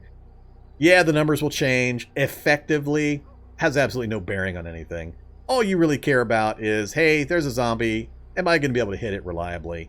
And, hey, yeah, if you throw a certain sight on there and your dispersion goes up or down a certain amount, maybe 1 chance in 100 you'll hit 5% more often. But the numbers are so small and the variances are so complicated, you can't effectively detect a difference in actual real-world gameplay. So I usually, when I see people get into arguments about this, I usually say, how can I tell this in game? There's no effective way for me to add a scope and then actually see an effective difference in game in an interface that means anything realistically. So if you want to dig into that arcane info, feel free. I'm not going there. I've never gone there. I'm never planning on going there. I have no quick tips on it. Not going to do quick tips on it. If they ever have somebody brave enough to go in and actually clean up that whole process and make those numbers mean something useful, then more power to them. But I'm not going to go there. So there are mods that will affect most of these numbers. Feel free to throw them on your weapon. See if you can figure out exactly what the effective difference is. And if firing the gun at something the same distance away actually seems to make any difference to you, I honestly doubt it, because the engagement ranges are such that it effectively gives you no real value. There are circumstances where I'm sure I am wrong about that in extreme examples, but for 99.99% of your gameplay, it's really going to make no difference. I wouldn't sweat weapon mods all that much. There are a few really obvious ones that can be beneficial, but for the most part, the esoteric ones, especially the dispersion and sight ones, whatever. I can't be bothered. It's just the amount of times it really is going to make any difference is fuck all. You're just never really going to care. So, however, you crazy numbers guys, go for it though. Okay. Oh, you need the sound.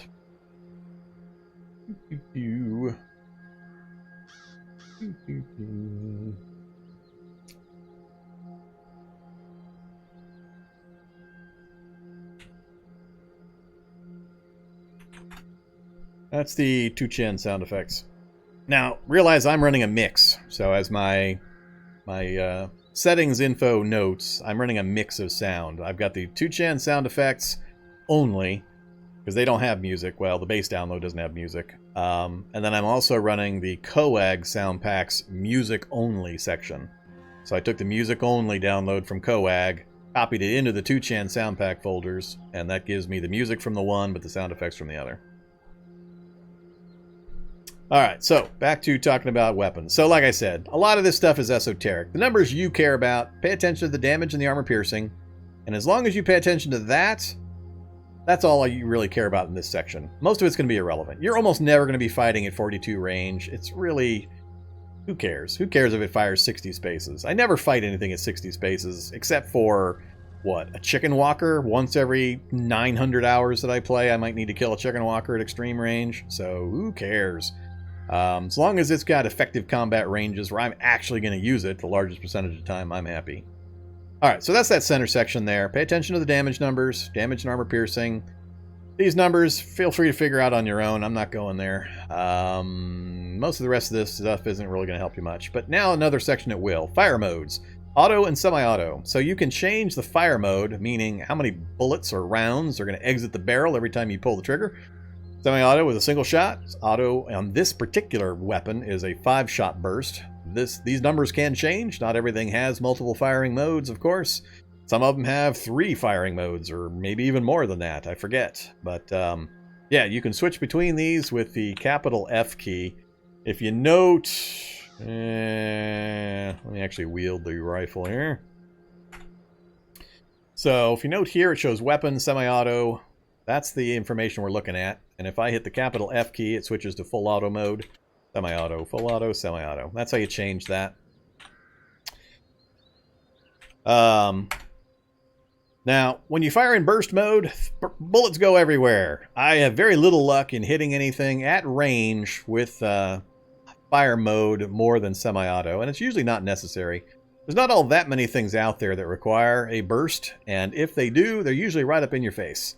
So I use burst modes for emergency, get this goddamn monster out of my face right goddamn now in order to get rid of it. So I'll burst mode something like a Hulk that I really, really need to make go away that's on top of me, or whatever specialized zombie. I can't remember ever wanting to burst mode at more than 2 or 3 spaces, and when I try, the bullets go all over the damn place, no matter what my settings are, no matter how much I aim. First shot, maybe, first round goes right, but all the other subsequent rounds just seem to spin off all over the damn place. Now, maybe it's stupid high levels of marksmanship and rifle skill that becomes less of an issue. It's so hard to train those to stupid high levels that it really never becomes much of a point. I just don't use guns enough to really level those up effectively for stupid high numbers. My gameplay is usually long over before I would do that. So your experience may vary depending on your play style and how long you play into your campaigns. But in my experience, I save burst modes for emergency situations that I really need to make something go away. And I use semi-auto 99% of the time.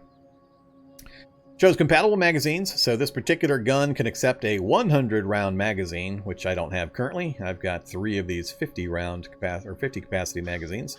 And then finally it shows the mods section, which I can scroll down here.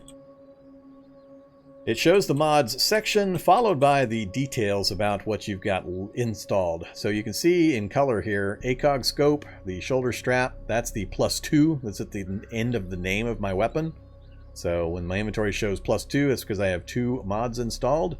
You have a limited number of various mods you can install in a weapon. Some of them are mutually exclusive, and they take up a certain number of slots. So I've got 4 slots for the mechanism category. I've only got 1 slot for the sling, and so on. And you can see here, sling is now taken up with the shoulder strap. The general info, and then finally towards the bottom it shows what mods you've actually got installed and what their effects or basic information about them. So the ACOG scope, for example, advanced combat optical gun sight, mil-spec medium magnification scope, increases weight but improves accuracy significantly. So there you go.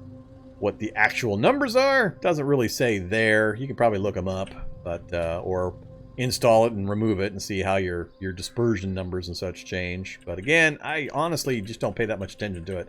I just don't think the amount of time and effort it takes to try to figure that stuff out is worth the real world changes it makes to the gameplay once you're actually doing things.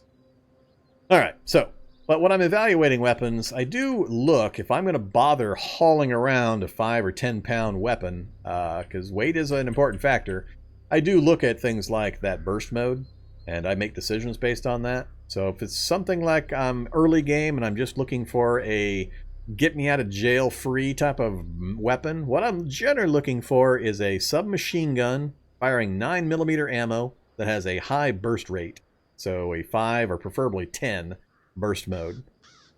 So I would use that. I would fully load it with 9mm ammo, 9mm being basically, it just falls from the sky all over the place. It's the most common ammo type you're going to find in the game by far, over all of the other ammo types. So it's a super common ammo type you'll find all over the place.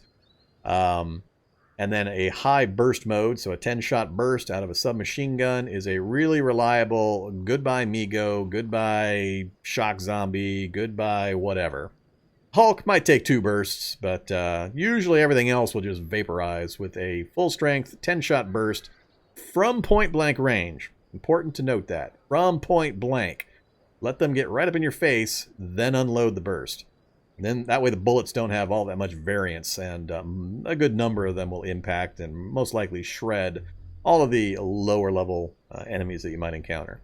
And then get the hell out of there. As soon as you fire that burst off, you want to be running. Get away from that particular location, because, like I said, huge noise, and zombies will come a-running. So let me actually, let me demonstrate that. So if you look at my mini-map, down in the southwest, you can see those little blinking green and red dots. Those represent enemies, and you can see on my compass HUD here, we've got zombie child, skeleton, zombie, and decayed zombie. Now that's all I can see. You can only see 60 spaces. Let me go to max zoom. So there's max zoom. On the current environment, I can see out to this far, or this far here. Even though the sight range goes out that far, maybe a little farther, but however. So I can see 60 spaces around me. So those guys are a pretty good distance away. Now, as I've noted, I talked earlier about sound when you're moving around and how the sound value works in general. Basically, you make a noise, the game assigns a value to that noise, and what's reported here is your perception of that noise, not the actual noise value. So if I open a door, might be 4 sound value by opening a door. What that means is sound travels 4 spaces in every direction. If there's anything within that number of spaces, they will hear it, and they will start moving towards the source of the noise. Now, there's 2 important things to know about this system.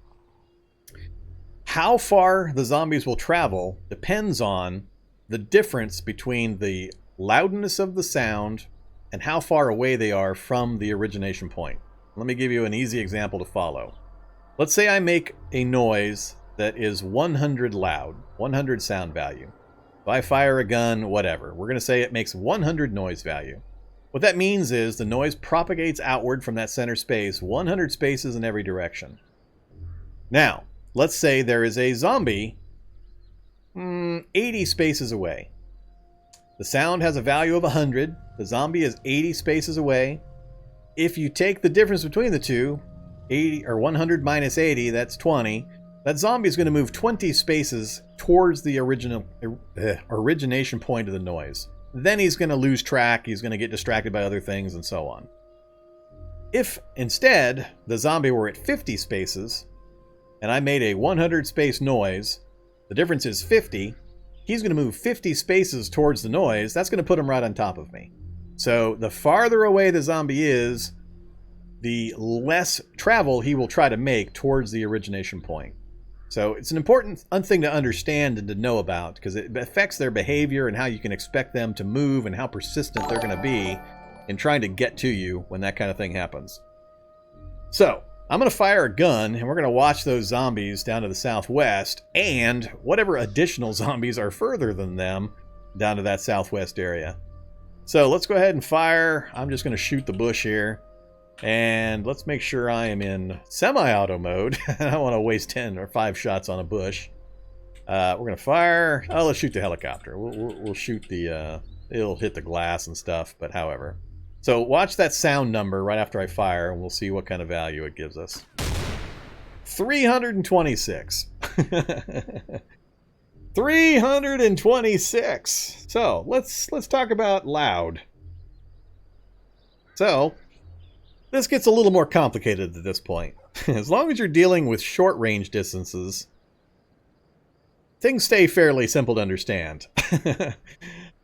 Firing a gun has multiple effects, and this is why I caution new players especially to understand the consequences of gunfire before they actually engage in it. Yes, there are ways to muffle gunfire. You can use suppressors, things like that. There is no way to completely eliminate gunfire sound. Anybody that knows about weapons and guns understands that silencers are mislabeled. They don't make it silent. It doesn't go foot. It doesn't make this tiny little puff noise. It lowers the volume, yes, but nowhere near as much as TV leads you to believe. So, don't expect when you put a silencer or a sound suppressor or anything else on that it's all of a sudden going to magically make your gun not make any sound. It's still going to make a massive amount of sound, usually more than it's worth bothering to put the suppressor on anyway. There are exceptions, so you guys can go figure out where the exceptions are and have fun. But we just made a sound for 326. Now, I don't want to get into the mechanics of the reality bubble range, which is limited to about 2.5 spaces around me in every direction. 2.5 to 3. So there's a bubble around me about yay big that the game is actually simulating. So to say this thing went 300 spaces, I forget how many spaces there are in a map space, but yeah, 300 spaces is like down here. It's way far away. So it's outside of the reality bubble range. Now the things I want to point out is A, every zombie anywhere remotely nearby just heard that shot, and they're going to be coming my direction. The value is 326. That means, theoretically, these zombies are going to travel 320... Well, they're 60 away from me, so 326 minus 60, what is that, 266? They're going to try to travel 266 spaces. That's how persistent they're going to be to arrive at the origination point. Now, they're not going to keep traveling. They're going to stop when they get to where the sound was made. But as they approach, they're going to see me, and that's going to change their priorities. They'll then come after me via sight instead of the sound. But that's basically how sound works. So you got to understand when you're making these kinds of noises just what kind of trouble you're about to put yourself in. So if you're not immediately ready to move, you're going to have a problem. So I'm standing out in the middle of an open field. The only cover I have is this little helicopter carcass. So if I just stood here for a while, there's going to be quite a passel of zombies. Now, I say things like this, and you expect to see this horde of zombies making a beeline right at me. It gets more complicated. They can get distracted by other things. A zombie close to them might hit a vehicle while they're traveling, and the vehicle then makes noise, which distracts them. So understand there's a lot of other things happening. But that's the basics of how the sound system works. Just realize other things can also be impacting their behavior.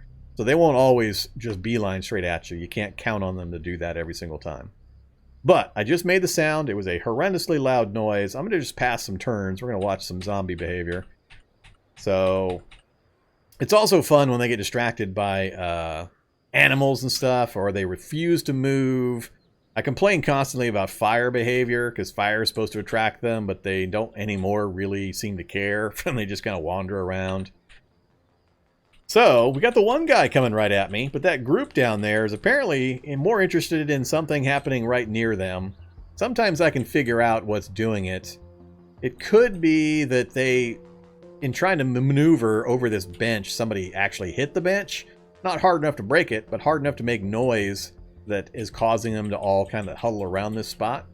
It can be really hard sometimes to tell.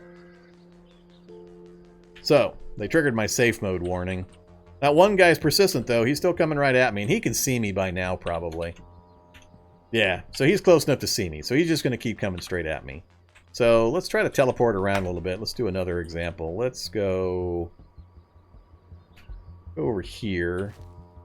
I want to get to a point where I can just see the zombies. There's one. And I want one where it doesn't look like they'll get distracted by anything. So that's just a single decayed zombie. Who else we got in the area? I'm also always hilariously a fan of when they don't obey these rules. Drives me nuts. Alright, there's a few zombies down there. We'll see if we can get these guys' attention. So, we'll just shoot a bush.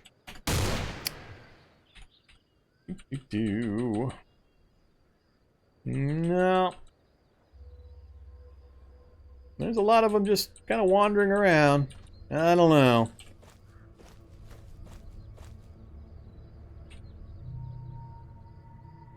So, I had to get within sight range again. Always weird. Things changing so much. No, they're in visual range already. That won't work. Alright, however. That's how things are supposed to work. The ranges can vary. A lot of things can vary. So just be aware. Noise is dangerous. Noise will attract zombies, but there are limitations to it. The other thing that it does is it stirs up the wander spawn system. Now, newer players shouldn't have to deal with that too much. Once you do turn on wander spawns, which I do recommend, it does liven the game up, make things more interesting and less predictable. So, while I do have some beefs with the wander spawn system, I always play with it on unless I have a specific reason to have it turned off. But the loud noises will have a large effect on the wander spawn generation system. And, for example, in my Firefighters, I don't want to spoil series, people might go watch, but there's various situations where you do not ever, in my recommendation, want to make a loud noise where you set up your base. Do whatever you have to avoid firing a gun, especially like a tank cannon or something like that. Try to avoid doing that right where you set up your base. Especially if you have wander spawns turned on. You'll just get yourself buried in zombies. So, even if you've had the area cleared locally. So, the whole wander spawn system's another long, complicated conversation I'm not going to have. But just be aware that firing a gun has multiple effects, not just to the immediate circumstances, but also to other things that might be affected. Back to the guns, though. So, higher numbers better for the damage and the armor penetration. That's very important. Depending on what you're fighting, you might switch out your ammo type or your weapon you're using. A lot of times you're going to have to make choices between, do I want a high armor piercing, but it's going to end up having a low general damage value? Or do I want to forsake armor piercing? I'm not fighting something with a tough hide or wearing soldier's clothes. And you can get a really high damage value if you're willing to go to a low or no armor piercing value. So there's lots of reasons why you might be swapping ammo types or weapons in and out, depending on the circumstances and what you anticipate fighting. Be aware that those are the kinds of tactical choices you're going to be making as well. Knowing whether or not you want to carry additional ammo types and swap out if you have the opportunity. These are all decisions and choices you're going to have to make. Usually, hopefully, while you're in the safety of your base, when you're about to head out. You might have one magazine loaded with FMJs and a separate magazine loaded with a different ammo type. And then you just swap magazines out real quick. So, ton of different options there. Talk about PR testing and experimentals being buggy. Buggy? I don't know what you're talking about, Draco. Hush, hush. It's all a magical wonderland of opportunity. That's all it is. especially when shit don't work. So yes, everybody should be PR testing, and experimentals are buggy. That's part of the process. It's part of the growth, part of the fun and the joy. I still recommend everybody play with the experimentals myself. I know people brand new to games would tend to gravitate towards quote-unquote stable releases, but I think the experimentals are stable enough, as long as you have the understanding of how to back up your stuff and how to move between different versions, even with the launcher and all that good stuff. So, but yeah, everybody go read Draco Griffin's forum posts on Reddit and help him do some PR testing. Because I don't wanna. I don't wanna. I do enough. I got enough on my plate.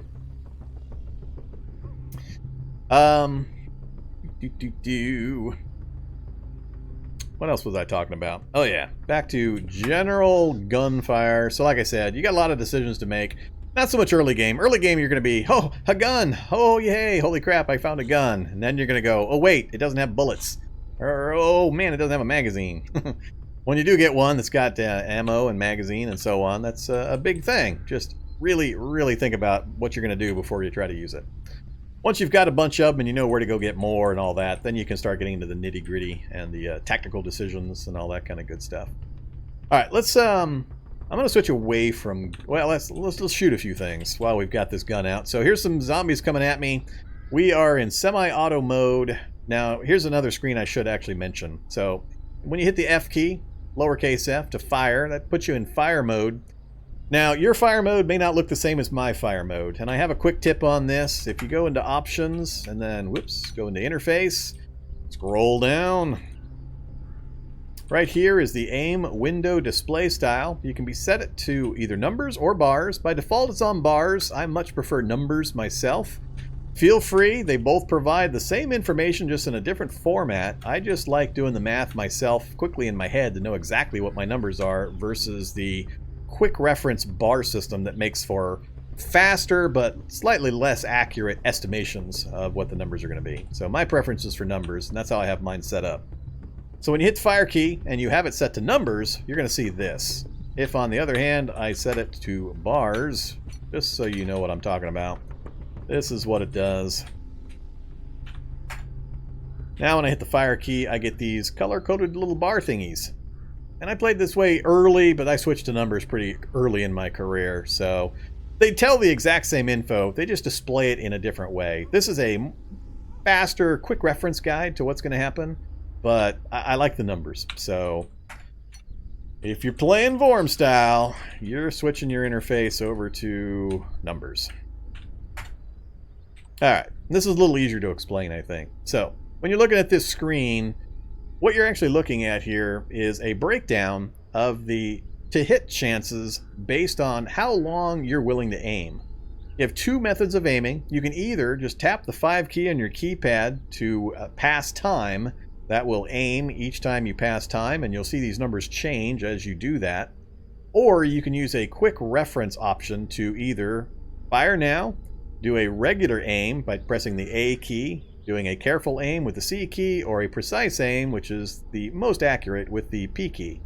Now, there is a consequence to picking the later options for aiming.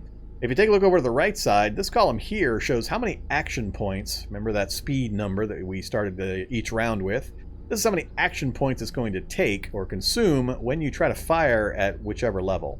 So if I told it to fire right now, it's going to consume an additional 135 action points before the shot actually occurs.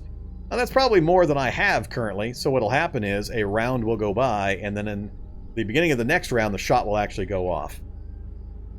So when you see a number like this, almost 400 for precise aim, what's effectively going to happen is if I hit the P key, all of these zombies are going to advance 400 movement points worth of turns before the shot goes off.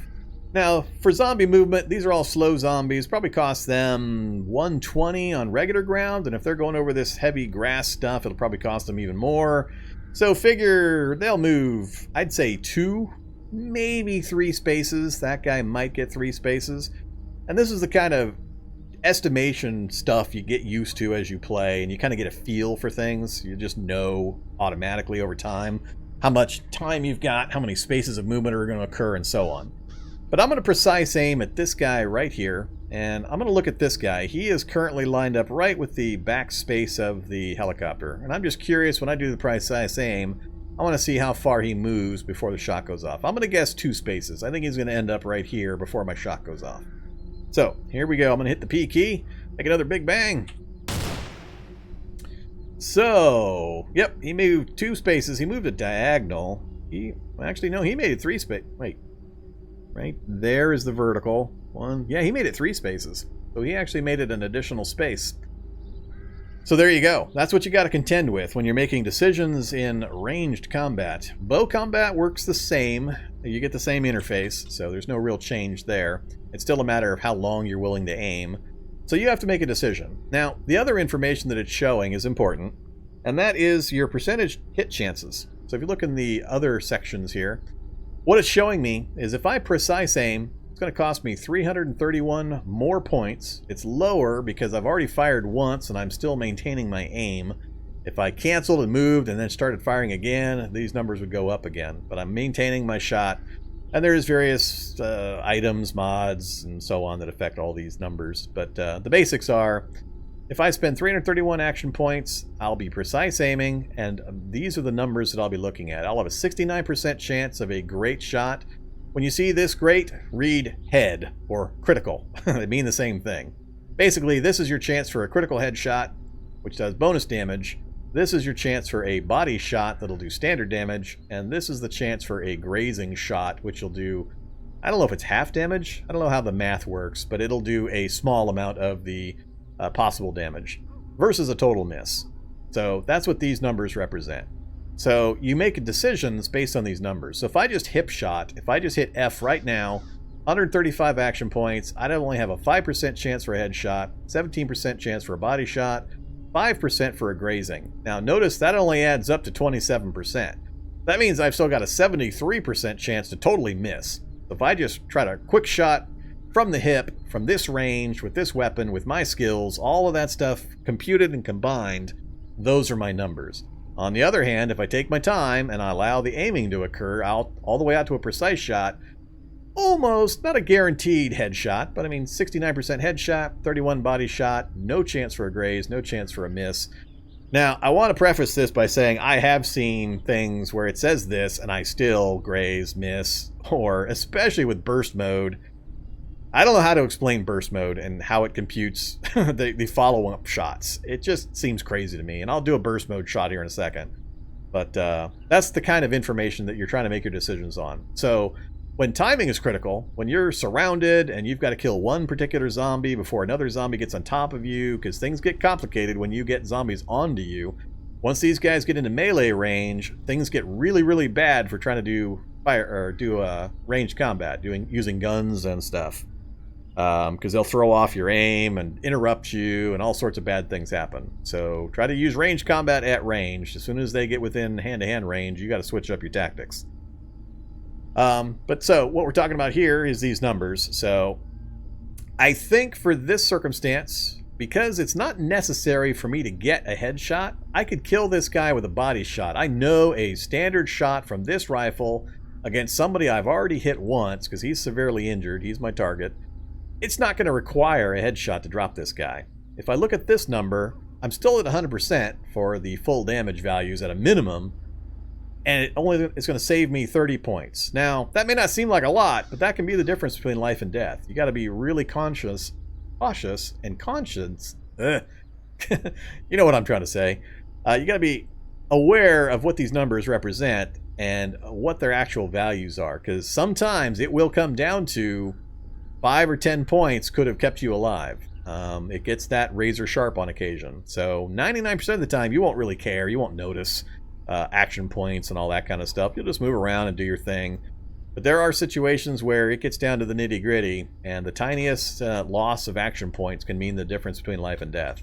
And those are the circumstances where understanding these mechanics will really, really save you. So let's just take a regular shot. We'll take a careful aim. We'll spend 300 movement points. We'll get a full hit, maybe a headshot, and this guy should go down. So we're going to hit the C key for that. So we hit him, 50 damage. That was plenty enough to drop him, as I thought. These guys all advanced another few squares. We could keep shooting, and as long as I maintain my stance and so on, the numbers are fairly good. So if we back up, you see it just jumped to 400. Now that also, the guy's a little further away, but you kind of get the idea. So let's do a burst shot. I want to show you a burst shot at not too bad a range. So that guy's, well, actually I need to back up slightly. It's going to take me a bunch of points to do this. We're going to switch to full auto mode. With this particular weapon, a burst is 5 shots. So we're going to go full auto. It's going to fire 5 shots. And this is where the numbers get crazy, and I'm not exactly sure how it computes this. But look at the numbers. So in my head, I would say, oh, cool, 400 points. That's a lot of points, but it'll be worth it. I really need to make sure this thing dies. Usually it'd be something a lot more dangerous than a decayed zombie. But it says 100%. Everything's going to hit. I got an 80% head chance and a 20% body chance. All of my shots are going to land. Everything's great. So I would go ahead and hit P. Ignore. And it looked like most of the shots actually went there. But commonly what I'll see is shots just spatter all over the damn place. So just be really careful with burst fire. The closer the better. I would let them close if you can at all manage it. That minimizes the chance of the shots going wild, and it puts as many bullets into the target as possible. But generally, you're going to want to do semi-auto, and just use your walk and run speed to maintain distance, angles as needed.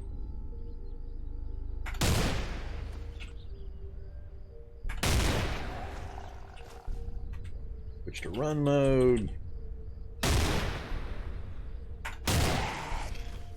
Alright, so you get the idea. Use your maneuvering, figure out, again, pay close attention to what's around you. I've got stuff coming at me from a few different directions now that have been attracted by the noise and visually once they got close enough. So, all factors to consider. If you make a lot of noise in one spot, get out of there, as I talked about the sound system earlier.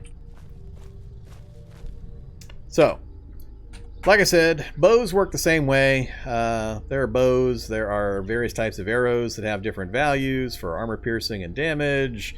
They have their own reload and firing speeds, but the interface is the same. You'll still see this same interface when you go to fire. But the big advantage for bows is they're mostly quiet. So if you're trying to do a stealthy run of some kind or trying not to make noise, bows and arrows can be awesome, awesome additions to the arsenal. Just be aware of when and how to use them effectively. Let me actually give you the example of what happens when they get on top of you. So I got a bunch of zombies here. I'm now grabbed. I got zombies all around me. If I tried to fire right now, and I tried to do a precise aim, for example, these guys are going to be constantly hitting me, shoving me around, and they're going to keep throwing my aim off. So if I hit P, it says you're attacked by a zombie. Stop aiming. Ignore. You're attacked by a zombie. Stop aiming. Ignore. You're attacked by a zombie. Stop aiming. I mean, it's going to keep throwing you off and keep interrupting you. You can try hip shots. You can just say F. You will get the shot off, and as long as they are point blank, it'll actually most often hit. That one missed. That one hit. So, once you get into melee combat, if you have no other option, don't try to aim. Just do hip shots. Just hit F and hit F again to immediately fire.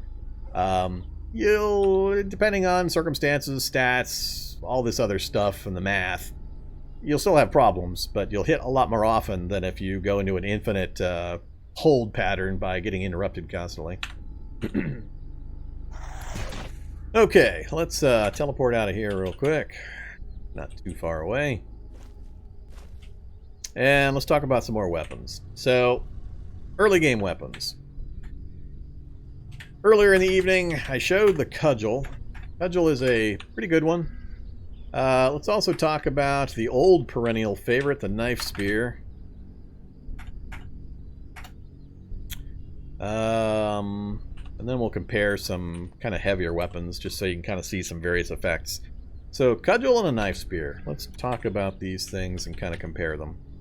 So, two different melee weapons. What are they? Why are they good? I did detail cudgels earlier, and I talked kind of about the various things to look at.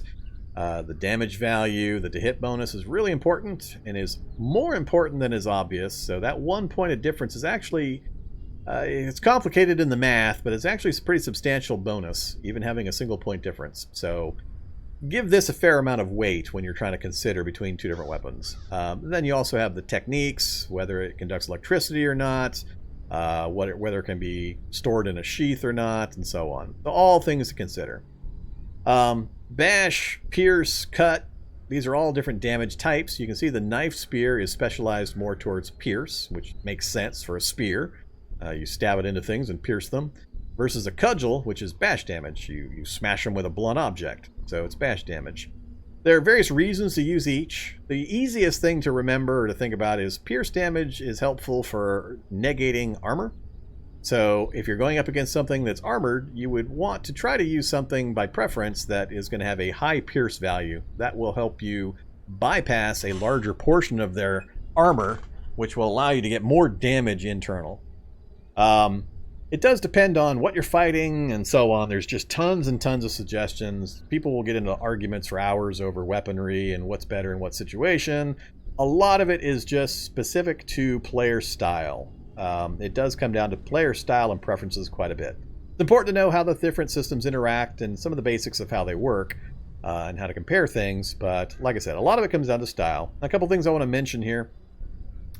Knife Spear was the old standby. If you're watching old videos about Cataclysm, Knife Spear is brought up constantly for early gameplay, and it used to be the most recommended go-to weapon for the very start of the game. You would start a brand new game, you'd instantly craft a Knife Spear. That was kind of the go-to move. There were a few reasons for that. The two most prominent, or the one most prominent thing, was it was the easiest thing to make that had the best chance of keeping you from getting bitten. Now, I haven't talked a lot about the bite mechanics and such, although I mentioned that in order to get a bite nowadays, you have to receive a grab. So before a zombie is allowed to give you a deep bite wound, you have to be successfully grabbed by that zombie. You'll have a little grab indicator on top of your character, and you'll have other negative effects or combat while you're grabbed. So, as long as you're careful about breaking grabs as quickly as possible, and you minimize the amount of time you spend grabbed, you'll also be minimizing the amount of time that you are susceptible to getting a bite wound. So, the sequence is, zombie grabs you successfully. If he thereafter hits you successfully, there is a chance, varied by various factors, that a bite wound that does damage will penetrate deeply enough to inflict what's called a bite wound officially on you. That gives you a 6-hour countdown timer that can be modified, but you've got 6 hours to get rid of that bite, or it converts into an infection, after which you have 24 hours, which again can be modified. Longer conversations I'm not going to have right now. And then you die. So you don't want to get bites. That's a bad, bad thing.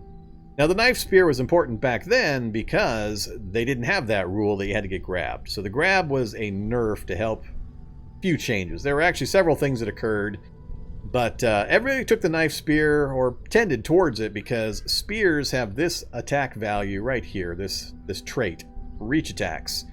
I'm going to show you the reach attack. It's really important. It's a good thing to know. I very rarely use reach attacks or spear weapons in my current playthroughs, just by choice and habit. More so than anything else. They're an awesome weapon. But the two things to know are, like I said, Knife Spear was the go-to weapon in the past, but it got nerfed by being by having this flimsy trait added to it. You notice it says flimsy won't last long in combat before it breaks apart. So basically, you can hit a zombie a few times with it, and it's likely to snap and break, and you'll need another weapon. There are other spears that don't have the flimsy trait, so you can migrate upward through the crafting chain and get better quality spears. The reach attack bonus, though, the benefit there is it lets you hit one space further away. So what you could do is you could stab a zombie that was not directly adjacent to you. So you would stab it back up, and I'll show you that here in a second. What that did was, back in the bad old days, before the grab requirement was put on zombie bites, that would help prevent you from constantly getting bitten. That was the big fear. You would always get into melee combat range, you'd get bitten constantly, get these bite wounds, and they were really hard to deal with. So they made spears flimsy. Everybody cried. They made lots of noise. Some still do. But in addition to that, shortly after the flimsy trait was put on knife spears, breaking everybody's heart, They also changed the bite mechanics so that they're much less likely to occur, especially if you know to break the grab. So the main advantage for the spear was to avoid the bites. That was no longer that big of a deal. So the flimsy trait, in addition to the bite changes, kind of balanced each other out. So there are other reasons to use the spear line, and they have their benefits. The reach attack is the primary benefit for spears, in addition to their piercing damage type. So let's demonstrate this real quick. So if I go to the knife spear and wield that, you can see it's in my inventory there. Let's teleport out a little further, and then I'm just gonna... Oops, we've got a Kraken nearby. That's fine. I'm just gonna summon up a standard zombie. Not a Hulk zombie, please. Alright, so we have a standard zombie right there. He is 2 spaces away from me. Let's... Whoops. Run mode. Alright, so now he's a few more spaces. So the big advantage of the spear is it has the reach attack. That means it can hit 2 spaces out. I don't have to be directly adjacent to that zombie in order to hit him. So a common tactic is to use terrain and use your movement to your advantage and kite them. Kiting, MMO term from the good old days, and basically refers to keeping a zombie near you but not close enough to hit you, and you kind of walk him around at range while you pepper him with range damage. So now that he's in that space, he's 2 spaces away, I can actually hit him right there. I can either hit the F key and then press enter, and that tried to stab him, but I missed. Then I can use my maneuvering ability to get 2 spaces away again, and try again. That time we did hit him. Move again. Did hit him. Move again. You get the idea. Now you can also hit the tab key to auto attack.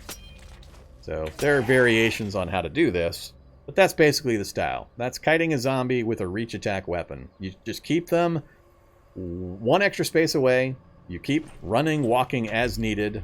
Have them walk on the grass so that it slows them down, and you keep maneuvering in such a way that you can keep stabbing them from 2 spaces and they'll never get an attack on you. It's great for doing that day raiding thing where you're trying to pull zombies away from the city so you can get into housing and such. I've got a quick tip showing this basically on how to use the reach attack for spears and all that. It's still relevant even though the spear is flimsy now. We actually killed the guy and we still have a full knife spear. It didn't break or take damage that I can see. So I haven't used one of these in forever. I don't know just how reliable it is or how quickly it breaks, but there you go. That is a knife spear. Now that's in comparison to something like, towards the end of the line, the steel spear. If we compare a steel spear to the knife spear, that's what we're looking at. So steel spear, 29 pierce, with 5 bash in addition. Better bonus. Costs more points to use because it's a heavier weapon, but it's got also impaling strike. That means it attacks the target and another one behind it. Only on a crit, so if you get a critical hit, you'll basically stab into the target in front of you if it's directly adjacent, and you'll stab anything directly behind that target. So it's pretty cool. Medium blocking ability, which is the same, so it basically added the impaling strike. Still has the reach attack, does not conduct electricity, which is awesome, and it's well made, and it will withstand punishment of combat, so it doesn't break nearly as often. It doesn't have the flimsy trait. But the biggest change is right there, that 29 pierce value. 29 pierce will go through most bad guys in the game. You'd have to get to like skeletal juggernauts and Kevlar hulks and things like that to not do a decent amount of damage to something with 29 pierce value. And it is modified by strength and all that kind of stuff as well. But that's kind of a comparison. That's the earliest spear versus one of the latest spears. So you can kind of get an idea of what kind of range that you'd be looking at. Provide the same benefits, but on a crit, you get the impaling strike in addition. All right.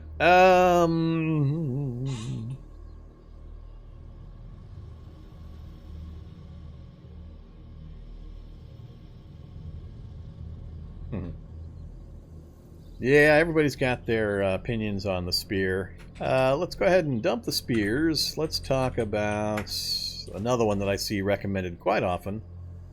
That is the quarterstaff, and why it's pretty cool. And let's grab that and that one. Alright, let's compare quarterstaff and iron-shod quarterstaff. So quarterstaff on the left. So high bash value, 19 bash is actually really good. +3 to hit bonus. That's awesome. That's the highest number. 136 moves to attack. It's a little slower, so it's not unusual for two-handed weapons, heavy weapons, to run into the 130, 140 range, which seems high, but that's where you got to be really cautious. When you're comparing weapons, the damage number by itself doesn't tell the full story. That to hit bonus is important, how many moves per attack is important, the techniques are important, combinations with your skills or your martial arts traits and abilities. There's a lot of factors going into making a decision. So in this particular case, the Iron Shod Quarterstaff adds a technique. So it's got Rapid Strike, Sweep Attack, and Parry. Oh, actually, no, they're the same there. So it looks like it's just the increase in base bash damage. So you're trading 6 points of bash damage for, what, another 13 points of speed? So you'd have to make a decision whether or not that is worth it. It probably is in most circumstances, that kind of a trade-off. But it's pretty powerful. So that Rapid Strike is important. That means you only pay half of that movement cost. So instead of 136, you're paying half of that amount and then getting 66% of the damage. So you can basically, for the full amount, do 133 points. Sweep attack, down 2 turns, and high blocking means you've got really good parrying. So if you combine the parrying ability with certain martial arts styles and certain traits and so on, and you build your character with the strengths in mind, you can really give yourself a force multiplier. Certain things to be aware of in regards to damage types, and a common one and an obvious one is bash damage is preferable against skeletal creatures. So quarterstaves, maces, morning stars, things like that, with high bash values are great against skeletal dogs and those kinds of bad guys. Whereas stabby weapons aren't as good, of course. You try to poke a spear at a skeleton, it just goes right through the bones, the ribs, and doesn't do much damage. Whereas a blunt object swinging in from the side is going to crush them. So little kind of logically obvious things like that are modeled in the game. So kind of be aware and make decisions as appropriate. When I'm making weapon decisions, I tend to try to have multiple damage types with me at all times. So when I have a choice, I'd like to have a good pierce/cut option as well as a good bash option. I say pierce/cut because you don't want to carry too much crap with you, and sometimes you can have things that have multiple purposes. But if you have either a good pierce or cut, I think that qualifies as covering kind of the damage types on one side, and then a good bash weapon. And a lot of times what I'll do is I'll have a high-end cut or pierce weapon, and I'll combine it, or I'll use as a backup my Halligan bar, or a full crowbar, those kinds of items, as my bash weapon. So if you're getting harried by a bunch of skeletal dogs, and they've got you pinned or something, sometimes it is worth the action points to switch out to a bash weapon, instead of trying to poke them with your slat or your piercing or your cut weapon. So I try to have a medley. You also want to have backups because there are zombie types that will take the weapon out of your hands from range. They have telekinetic abilities and they'll just grab it right out of your hands. So you always want to have some kind of a backup handy in case that happens. Technician zombies are the ones I'm specifically talking about. So be careful if you get a look at a technician zombie. Feel free to go watch my video on YouTube, the one titled Why the Cataclysm Hates Why Vormithrax Loves Cataclysm, but it hates him in return. It's a bit of a long one. Get a drink, get something to eat. It's a good watch. I think it's posted on my front page as well. But however, so yeah, have a medley of weapons when you've got the option. So have some choices that you can make. Always a good thing to be prepared. What else about this guy? We talked about the knife and compared them. We fired the gun. I've done some other general weapon comparisons. Favorite late game melee weapons? The ones I tend to gravitate towards. Let's yeah, we'll do it this way. I like the Nodachi. Nodachi is one of my favorites. So this is the...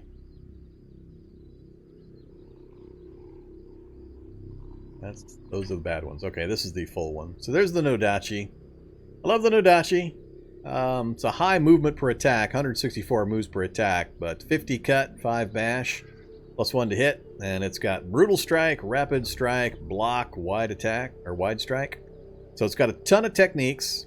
It's got really, really high cut damage. So that's basically the trade-off. It's somewhat slow. It's not like a rapier that you can stabby, stabby, stabby. But you just need a few swings with this thing and most things go down.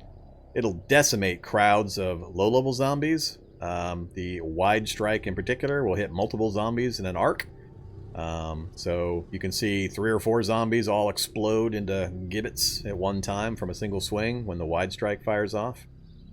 Now this is something I haven't mentioned or seen before. If you note here, it shows skill requirements. So the wide strike, attack in a wide arc, only on a critical, and it has a requirement that you have to have melee skill level 3.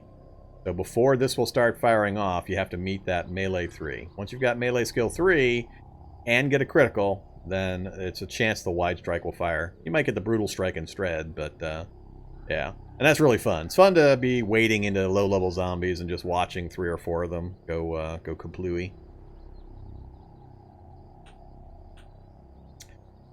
How did I make the colored text on my sidebar more vibrant? Easier to see the red and green. For that information, take a look at my... Well, actually, it's a command right here. This is how. That right there. Go watch that. Now, there has been a small change in that the method to change the size of the fonts is now done in-game. So, it's not... I didn't change color intensity or anything like that. It's totally a matter of I've got a really good font setup, and I use a larger font style than most folks do for clarity purposes, because a lot of my my audience watches my videos on phones and tablets. So I like to have a slightly larger font than I would normally use myself. But I think a while back I came across a really, really good combination of font type and sizing that works really good. It gives a really good, crisp, clean font style. And it's all detailed in that video right there. Like I said, the only difference is in the video I show you how to manually change your font sizes. That's not necessary anymore. You still have to use that manually method to change the type of font. But if you go into your options and into graphics, font details are now right here in this section. So you can change. So I've got font blending on. These are the sizes I'm using. And I use a square overmap font. So 2020 for my overmap. And this is called a White Rabbit font. I think it's Consolus Bold, if I remember right, as my font type. Yeah, Sir Pasco, I'm aware. They fixed that. It's been fixed. So that happened last week. I took my break when that happened. They broke my roads and my fonts and a few other things. It's those damn contributors, those dev contributor guys. They keep breaking stuff.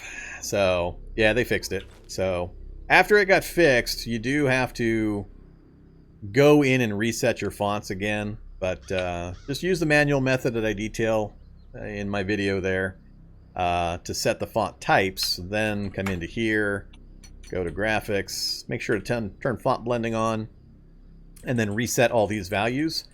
And after you've done that, go ahead and cancel, save, close out, relaunch, and everything should look good. So anybody that's been following, and I know a lot of you guys do, anybody that uses the same settings I do, it'll work. As you can see, I'm on a brand new experimental from earlier today, so you should be able to get it to look this way. Now, other things of note, I'm using 1920 by 1080 resolution full screen borderless. So when you're watching my videos, and that's what I'm running it on, is 1920 by 1080 full screen borderless with those various settings detailed in the video. But yeah, roads are back, so all my fonts look great again. Took a little bit of fiddling, and I had to wait for an update, but the map's back the way I like to look at it, and everything looks fine. And again, here's the settings that I'm using for anybody that's just joined. Anytime I have a stream for Cataclysm, I have commands you can use to see what challenge I'm running. It gives details about what I'm attempting. Usually for my theme challenges, I have some kind of storyline theme I'm using, what my goals are and all that. You can use the word settings, as I just did, to see what experimental build I'm running and any game world settings. I always note everything there. And then mod list. I show all the mods that I'm running. Alright.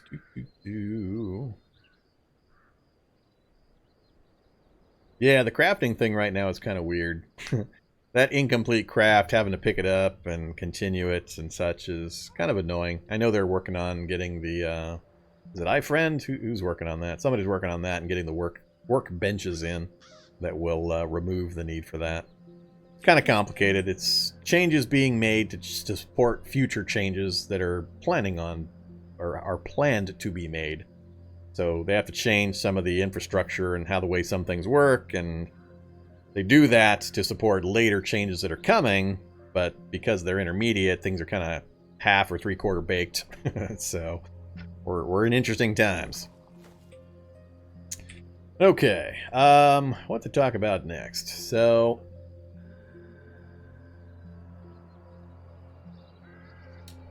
showed some weapons. Oh yeah, I was talking about the weapons I tend to gravitate towards. So I like the Nodachi. Any of the medieval weapons found in mansions are fun when you can find a full one that's not a replica. Broadswords are cool and all that. I famously hate the all-pike. I have such disdain for the all-pike. I just laugh every time people tell me how cool the all-pike is. So more power to you. You guys go and get down with your bad self and your all-pikes. Only all-pike action I enjoy is handing all-pikes to NPCs while I'm driving and watching them joust out the windows and watching zombies and animals explode as they get smashed by an all-pike while I'm driving 50 miles an hour down a road. So, I'm trying to think what other weapons. I don't know. I really try to vary things in my gameplay. So, I've played the game so much. Nowadays, my impetus is to try different things. So, I try to force myself into new situations, use new skills, new traits, new weapons, and so on. I still fall back into certain molds. But I do challenges to try to dictate my circumstances a lot of times. So I don't know if I have a really particular weapon. I haven't used spears in forever. I haven't used spears at all in any of my real challenge runs since the knife spear nerf. That was quite a while ago. I've heard good things about a quarterstaff. I tried to use it once, and I wasn't impressed. I don't know what I was doing wrong with it, but I just... compared to the other weapons I'm used to using in that, and it could be just a knowledge thing and an experience thing, I just could not get used to the quarterstaff, and I couldn't see what everybody was raving about. I've heard good things, I've read good things, but I just couldn't seem to make it work for me. So I probably have something I need to figure out for appropriate use of the quarterstaff. But yeah, any of the medieval stuff you find in the mansions is a pretty high-end score early game. Once you can craft your own stuff and you've got... the Japanese arts books and the medieval books and so on, you can craft up whatever you want. Things open up quite a bit. Wonder if can I do... Does the hammer space allow me to pick from any recipe, or do I have to go grab the books? Turn on hammer space real quick. Do I have the Nodachi listed? I don't. So now it's not going to give me the recipe requirements. I'm not sure if there's a mutation. Oh, actually, no. There is a give all recipes option. Not there. Unlock all recipes. That's what I'm looking for. Alright, there we go. This is much easier to look at. So, for bashing, I usually end up with the Halligan bar. Unless I find something like a Warhammer or a Morningstar in a mansion. I just never seem to have much luck with the quarterstaves, and I go with Cudgel. Cudgel's a really, really good first-minute weapon you can easily craft instantly right when you start. So that's typically what I grab as a Cudgel, unless I've got some kind of special tailored build. The Cudgel's just so easy to grab, and it gives you really good bonuses. It's not high numbers, so it's mostly useful against the really low-level zombies, but that's normally what a new player is going to be encountering anyway. So Cudgel's good. For cutting on the low end, I usually end up going with the knives. Machete, if I can find one early, depends on where I start. Labs, generally you can get a hold of machete pretty easily. Knives are usually pretty quick and easy to get a hold of, and it depends a lot on whether I'm doing some kind of complicated combat build. I just know too much about too many things. So... depends a lot. If I'm building a character for myself and I'm being seriously min-maxy about the whole thing, it really, really depends on what kind of fighting style I choose. And I'm constantly choosing things I've never chosen before. That's kind of my thing right now, is I'm just kind of rolling through the various mutation trees, the martial arts styles, and so on, picking stuff I've never played before to see how cool they are and what I can do with them. I've had a lot of fun with unarmed, so going with claws and on the bashing side especially, the steel knuckles and things like that. But on the cutting side, katana's always fun. I mean, it doesn't take long when you know the game how to get to some of this high-end stuff, so it doesn't take all that much effort to get there with the knowledge of the systems and all that. So I don't know if I have a particular favorite. I gravitate to whatever's available and whatever's kind of my mood at the time. Only occasionally I go into the crazy stuff like the Rising Sun and all that stuff. But it's just so situationally dependent, it's really hard to give an answer. Piercing, haven't done a lot of piercing combat lately, so that's mostly the spear line, and you can see the spear name in a whole bunch of those options there. Spears, knives. When I do go this direction, I usually end up, in the past at least, I would end up with the S-Stock. So, I liked the S-Stock stats with that 38 pierce, but still having a +2 to hit bonus at a decent moves per attack with a high parrying ability, or high blocking ability. So, I like that combo a lot. So, I usually went to either an S-Stock or the Naginata. Speaking of which, is Naginata... There's the Survivor Naginata, but where's... Is it under cutting? Oh, it's under cutting. So yeah, there's the Naginata there. 37 cut, 6 bash, +2. Kind of depends.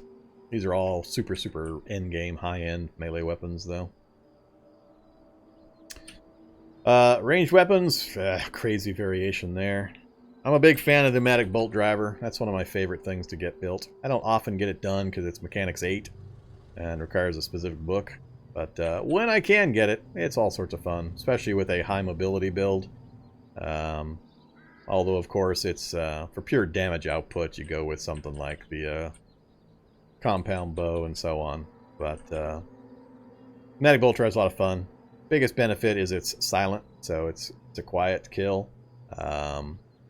And it has good values, 8 shots before you have to reload, which usually takes care of the danger for me. So I like it a lot. Much better than guns, of course. Don't hardly ever do explosives. I don't think I can, actually I do EMP grenades. EMP grenades is the only thing I do on this entire list. I never do any of the other options. I just cannot find enough usability for the other options. Yeah, some of them are cool, sure. Smoke grenades can be useful. Molotovs can be useful. But they're all so situationally specific that I just never find myself actually doing it. There's the mod list. I almost never do anything with any of them. If I find one, I might, on a lark, throw one on a gun just because I don't really care. And I just want it for the theming or the RP purposes. But I rarely bother to attach any of this stuff. Bows are a little different. Bows I'll sometimes mod, but not guns. I'm not going to get into the rest of that. Yeah, bows are a lot of fun. I have a good time when I do my bow builds. Although, to be fair, bows have gone through a lot of changes, so they've been more and less effective at various times. And it depends a lot on your build and your knowledge of the processes in the system. And whether you take that stupid OP bow hunter scenario. Did they change that yet? Is it still OP, or did they increase the points or remove the carbon bow? Hey there, Solar Money. I am playing tutorial guy number, this is about the 8th or 9th guy I've set up this evening so far. Mostly I am just answering questions, doing demonstrations, giving opinions and advice, and trying to do a new player-friendly, not so much a step-by-step tutorial, although I did that for the evac shelter start for the first 2 days to teach new players how to survive that. Right now we're kind of in a question and answer demonstration opinion phase. So if you have anything you're curious about or wonder what my opinions are, Feel free to ask in chat, and I will answer whichever ones I can. Check back through the chat here, see if I missed anybody's question recently.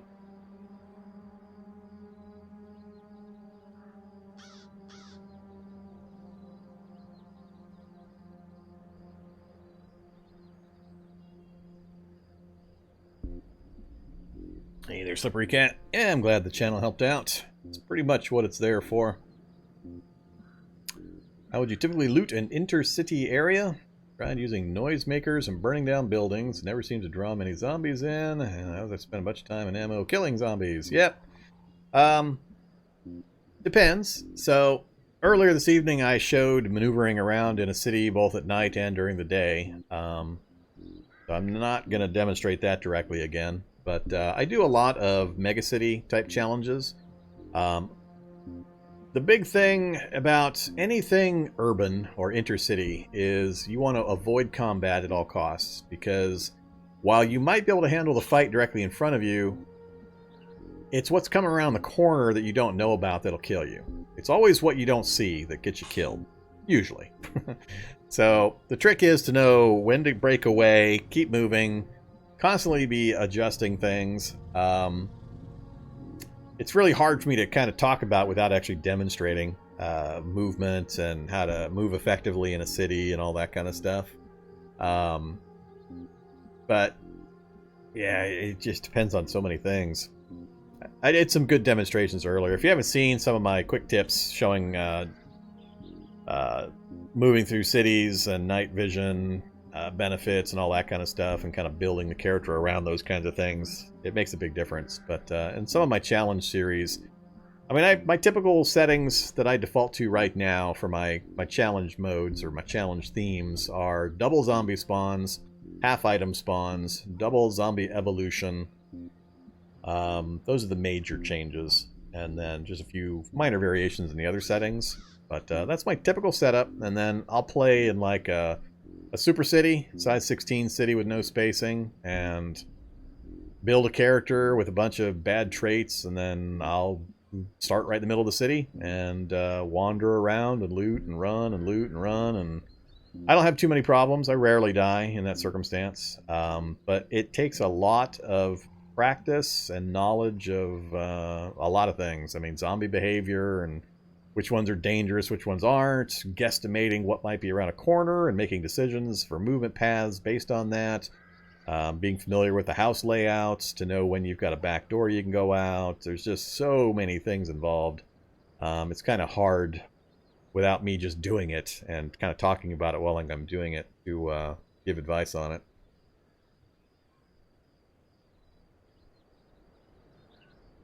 But a couple things you mentioned. Starting fires. I get really, really irritated when people tell me, hey, why don't you start a fire to get away from those zombies? It bugs the holy hell out of me. It doesn't work. Stop telling me to do that. It's bad advice. It never works. And I demonstrated that in the last couple of challenges. You just can't do it.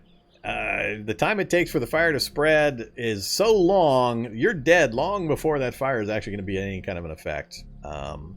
Short of carrying a whole bunch of Molotovs around with you and just saturation bombing and setting up a whole fire wall and instantly burning the whole building, there's really no other effective way to do it. You can't just flick your Bic, light a couch on fire, and expect it to do anything.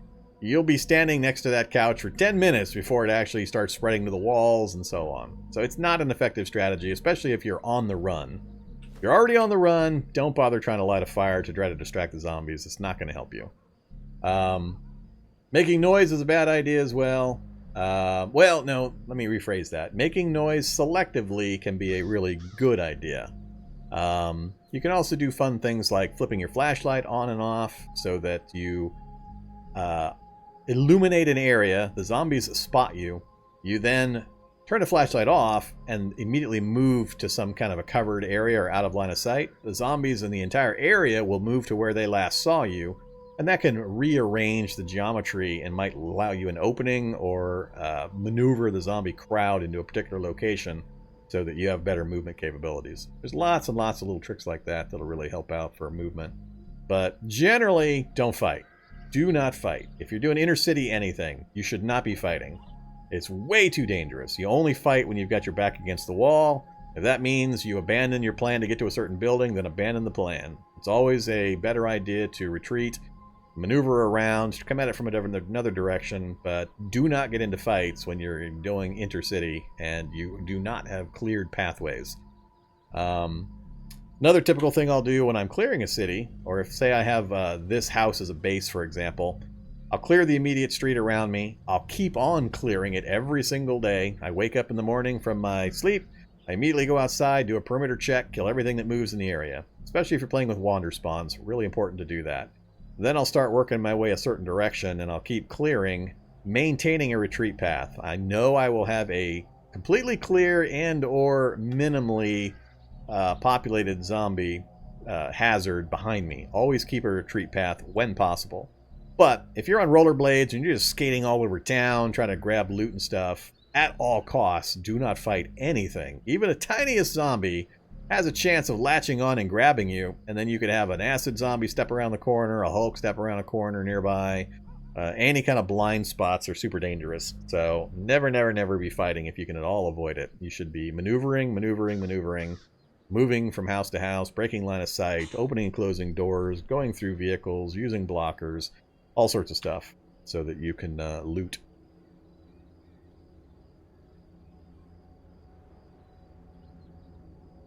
Opinion on role-playing? I mentioned about trading hit points for some actions, but you wouldn't do it in real life, do you? It depends. I mean, I can RP to some extent if we assume that this is all bruise type damage.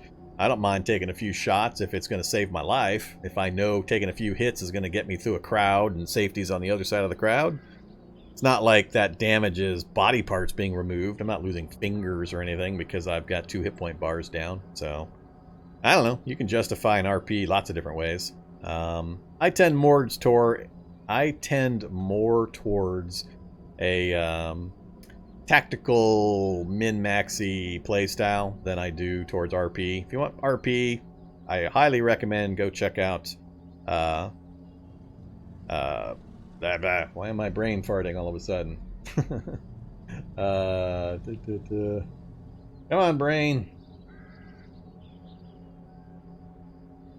Rycon. God, why could I not remember Rycon's name? Yeah, go check out Rycon's channel. Rycon's all about the RP. I mean, good player as well, but he's much more into the role-playing aspects of the game.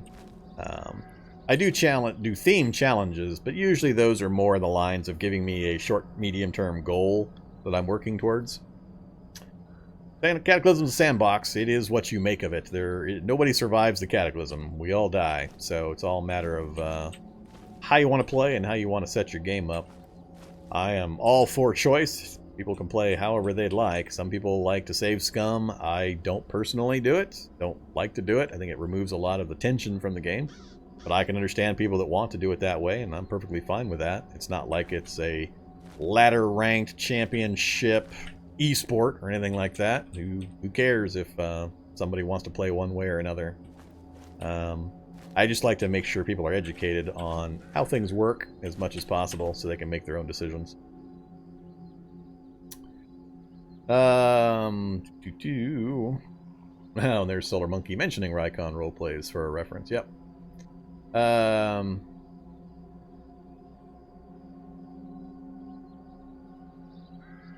Yeah, if you have genetic chaos, you can become OP, but you can also become a horrible, horrible mutant. The robust genetics doesn't guarantee good mutations. You could still get some bad effects and become a hyper-metabolism herbivore and have to try to rustle up enough roots and stems and nuts to keep yourself alive on a quadrupled metabolism. That's always fun.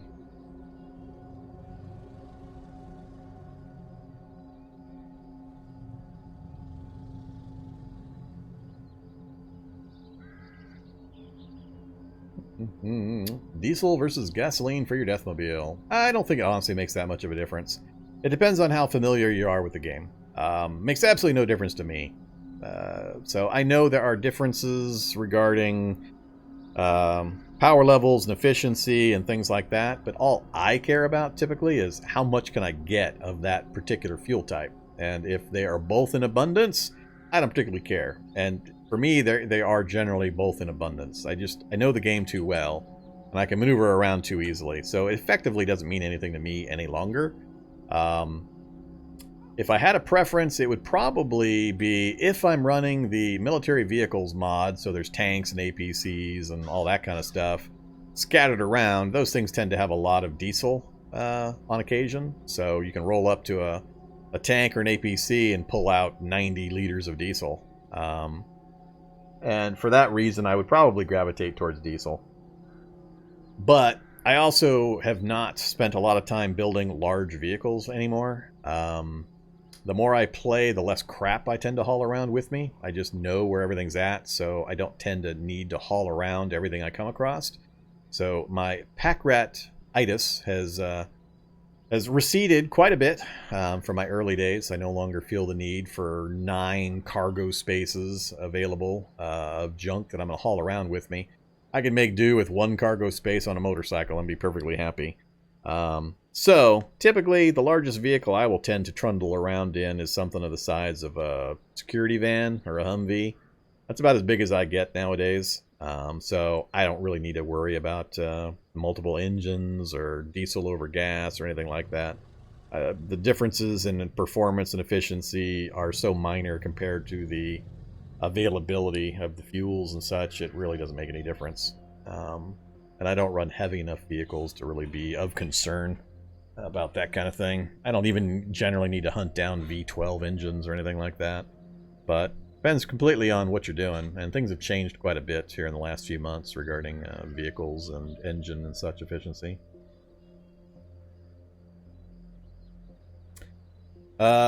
What drugs are good to use to install CBMs? Lots of them. Typically, the only ones I'm willing to use on my characters are nicotine and either through, well, usually the advanced electronic cigarettes, or no, the regular electronic cigarettes that don't require the fluid. So electronic cigarettes will boost you a point, and then caffeine. So I take a caffeine pill, nicotine, and then if I'm really desperate, I'll pop an Adderall. There are other things. You can take meth, you can take lots of other things that will enhance your intelligence. I tend to play characters with traits like lightweight and the really bad negative traits. So I try to not do all that much on the drug side of things. So usually the safe-ish ones are nicotine, caffeine. Those are the easy ones for a couple of points. And then Adderall, we'll add a few. But I only do that one usually for a super important one. It's really only going to change. Even if you boost your intelligence 4 or 5 points, what is it, like 2% per point, I think, is what the number is. So you raise your intelligence by 3 points by taking a hard drug, and you save 6% chance. So instead of being a 50-50 failure, it's now a 44-56 failure, whatever it comes out to. I just don't see the differences enough that warrants all that much, and I'm always worried about the addiction possibilities because of the types of traits I tend to run my characters with.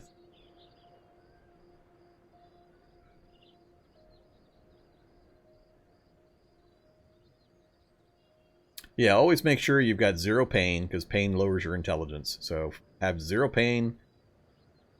Take a puff of an electronic cigarette, specifically the electronic cigarette, because if you use a regular cigarette and then get yourself put to sleep, you'll burn to death. Yeah, I've got that on camera at least once, maybe twice, where I accidentally burned myself to death by getting put under by the anesthetic while I had a cigarette in my mouth. So the electronic cigarette negates that potential. So take a puff of the electronic cigarette, pop a caffeine pill. That'll raise you 2 to 3 points, and then an Adderall will raise you another couple. So you can go from like an 8 intelligence to 12 or 13 if you do it that way, with relatively safe-ish consequences. Adderall is pretty addictive. You don't want to be popping Adderall for every single CBM, but if it's for like an intelligence boost that's going to help you for other installs, or if it's for one of the really rare ones like sensory dulling, then it's probably worth the chances. But definitely don't be pounding Adderall. I learned that the hard way too.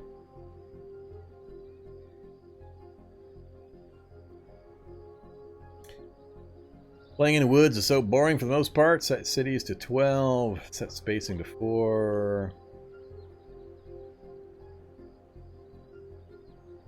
Yeah. I don't do Inner Woods. I've never done an Inner Woods challenge. Again, I know the game too well. It wouldn't be a challenge. It'd be just boring. It removes too much of the gameplay.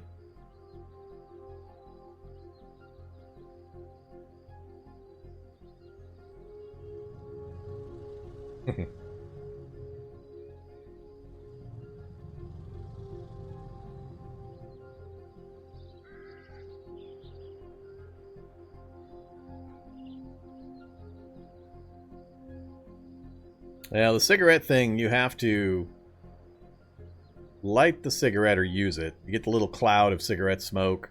It stays lit for a certain period of time. If you go unconscious while that's lit, that's when you burn to death. So, or you have a chance of burning to death. I don't know if it's guaranteed or if it's chance or how that mechanic works exactly, but there's once famously where I did it during a challenge series. I ended the challenge run because I did that. So just be careful. Safer to use the electronic cigarette.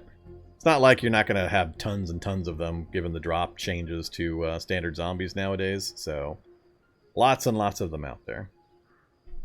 In the woods, collect pine needles and pine nuts. Pine needles and pine nuts are awesome regardless. That's my go-to food nowadays. My last 3 or 4 challenges, I think I've subsisted entirely of pine nuts and vending machine nuts and MREs. That's pretty much the only things I've eaten for the last 3 challenge runs. So, I subsist on shelled nuts out of vending machines, which have a good shelf life and are healthy enough for you. Pine nuts from the forest whenever I can't get to the vending machine nuts. And multivitamins and calcium supplements. And just occasionally some meat, but very, very seldom. And I'm usually going after soldier zombies and bio-operators and so on so early that I'm just picking up MREs off of soldiers and I can subsist on them. I haven't done food preservation like a smoking rack or salted food or anything like that, and I don't remember the last time. It's been quite a few hours since I last did it. So it depends on drop rates and so on. And this is all at 50% drop rates that I usually do for my items. But there's some possibilities. All right, where are we at? 6.5 hours. I'll probably be wrapping things up here pretty soon. Getting a little bit hoarse from just non-stop talking instead of actually playing like I usually do. So I'm getting a little bit hoarse. Anybody got any specific questions or opinions they'd like to hear about? Demonstration of how to do something. Earlier I showed kind of how to rate a school for the book supply. We've covered quite a few things this evening, so I've done night raiding, showed how to do the first day or two in an evac shelter with all the changes that have occurred. Way easier to stay alive now. Evac shelters are super, super easy mode. Super cake easy mode. They should take away character build points if you start in an evac shelter. That's what I think. That's what I think. Well, R3, you can watch it here on Twitch. Twitch maintains my videos for 2 weeks, so you can either watch it here on Twitch for 2 weeks, the next 2 weeks, and/or I'm going to be porting it over to YouTube. It won't show up tomorrow. It'll show up day after tomorrow. I gotta wait 24 hours before I can post it over there. So, either way.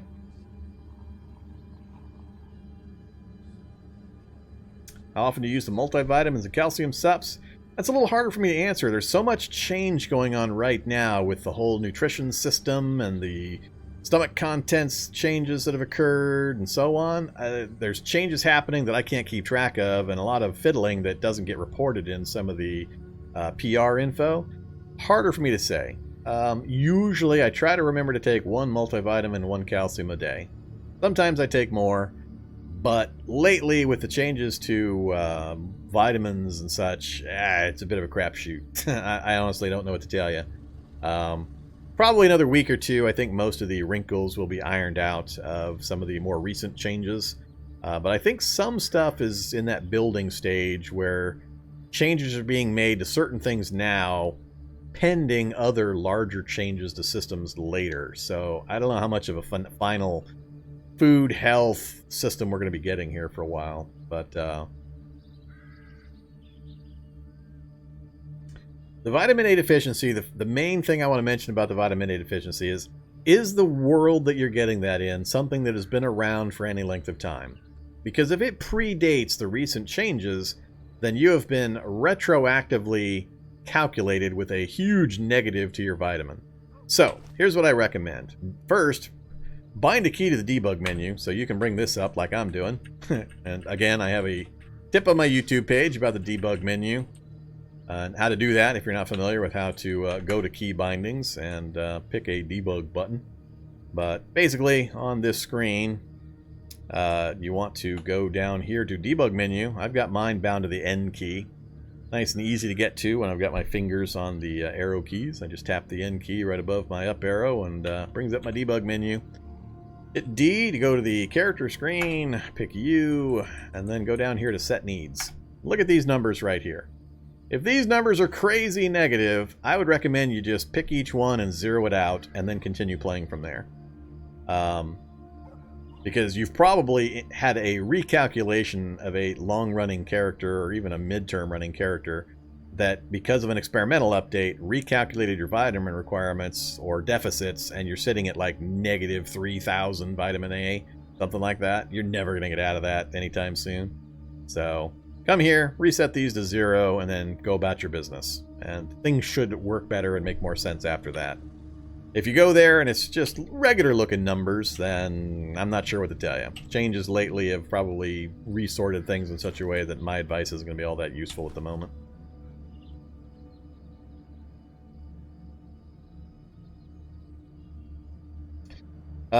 For the auto sort zones, that's the zone manager function. I got videos walking through that whole process. I'm not going to do it here.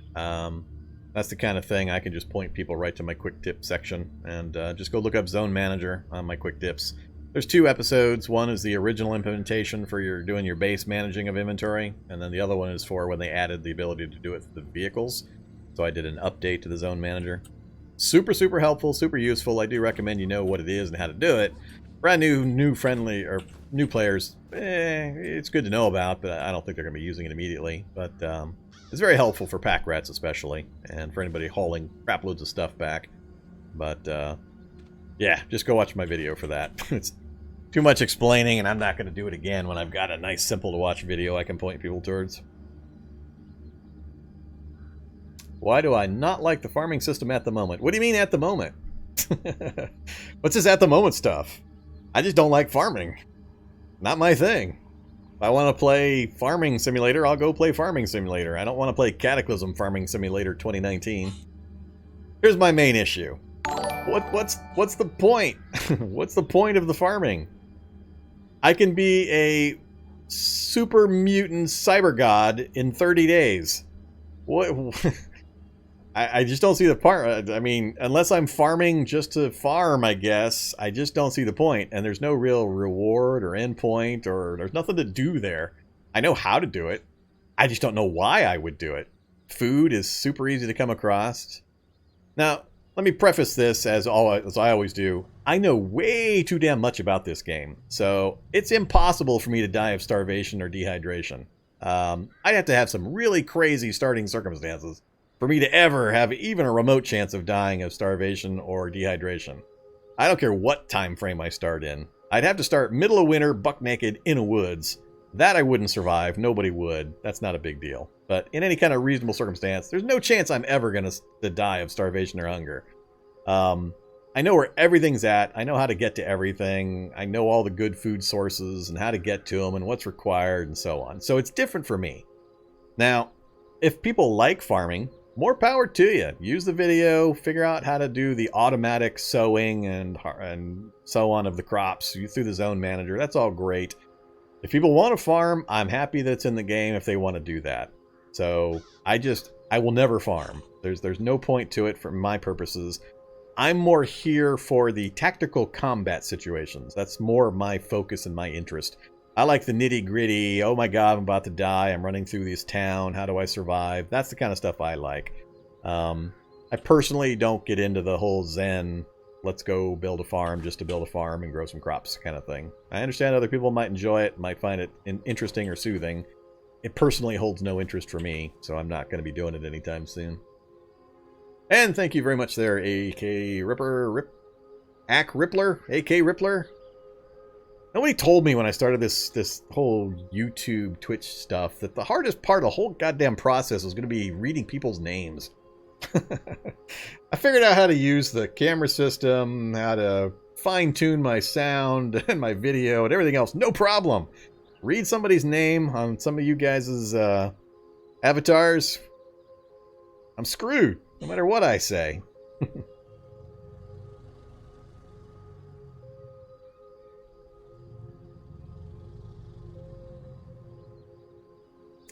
Never lived for more than a year. Is food still easily found later on? Yeah, it's infinite. I mean, once you know what to do, plus the world is infinite. I mean, run out of food in the town? Fine, go to the next town. Run out of food there? Go to the next town. It's not like you're tied to one spot. The world is infinite. It just keeps generating, so you can always move somewhere else. So if you're doing a purely scavenger lifestyle in a roving deathmobile, you can stay alive infinitely. I mean, there's no end to the number of cities you can visit and grocery stores you can raid and vending machines you can loot and so on. If you're playing more of a static location, then yeah, I guess technically you could run out of food in an area if you weren't doing some kind of self-sustaining thing. I can't imagine it, but that's part of the whole difference between what I'm playing. I'm doing short to mid-term challenge series with specific goals I have set or restrictions I've placed on myself, and now I'm going to play to make things harder. I don't play to just stay alive. I could do that infinitely. There's no chance I would die under 99.9% of the starting circumstances the game can throw at me, no matter how high I set the zombie spawn rate or any of the other factors. If I survive the first couple of hours, then I'm going to live infinitely.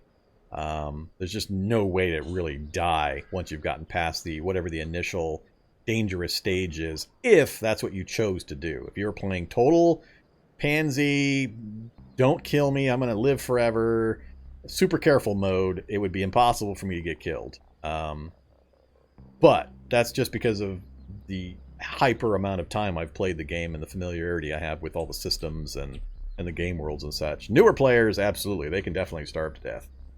I miss the days of not knowing every damn thing about the game, so...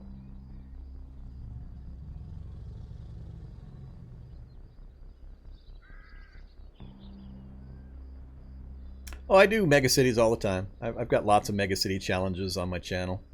I've had a lot of fun with them. They're a good time. I try to switch things up. I try not to repeat too many things too often. So, a lot of times I'll do, if not a single megacity, a city big enough with a goal that keeps me in the city with no movement outside of it. So I've got probably a dozen of those on my channel.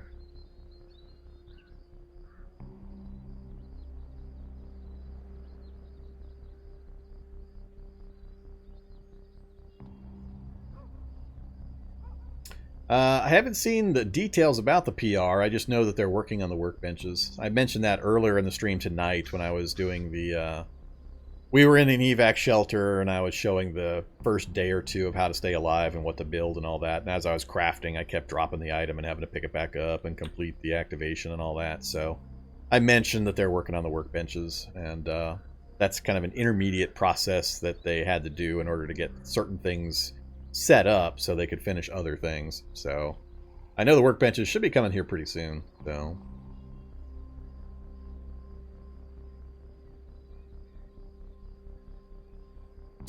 if you set the city spacing to 0 and size to 16, do labs and military bases, etc. not spawn? Labs will, because labs can spawn via basements in houses and other buildings that are now kind of incorporated inside of cities.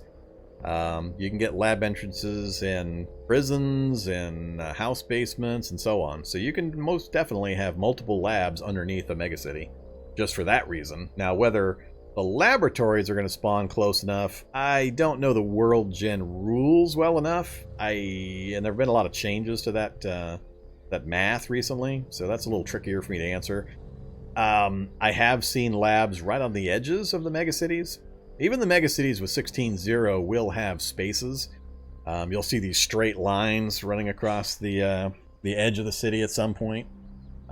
So you don't get a world-spanning city. You still end up having some breaks. But it would be pretty odd to get access to labs through that method. But you'll definitely find them underneath the city itself via the basements and the houses or certain other structures.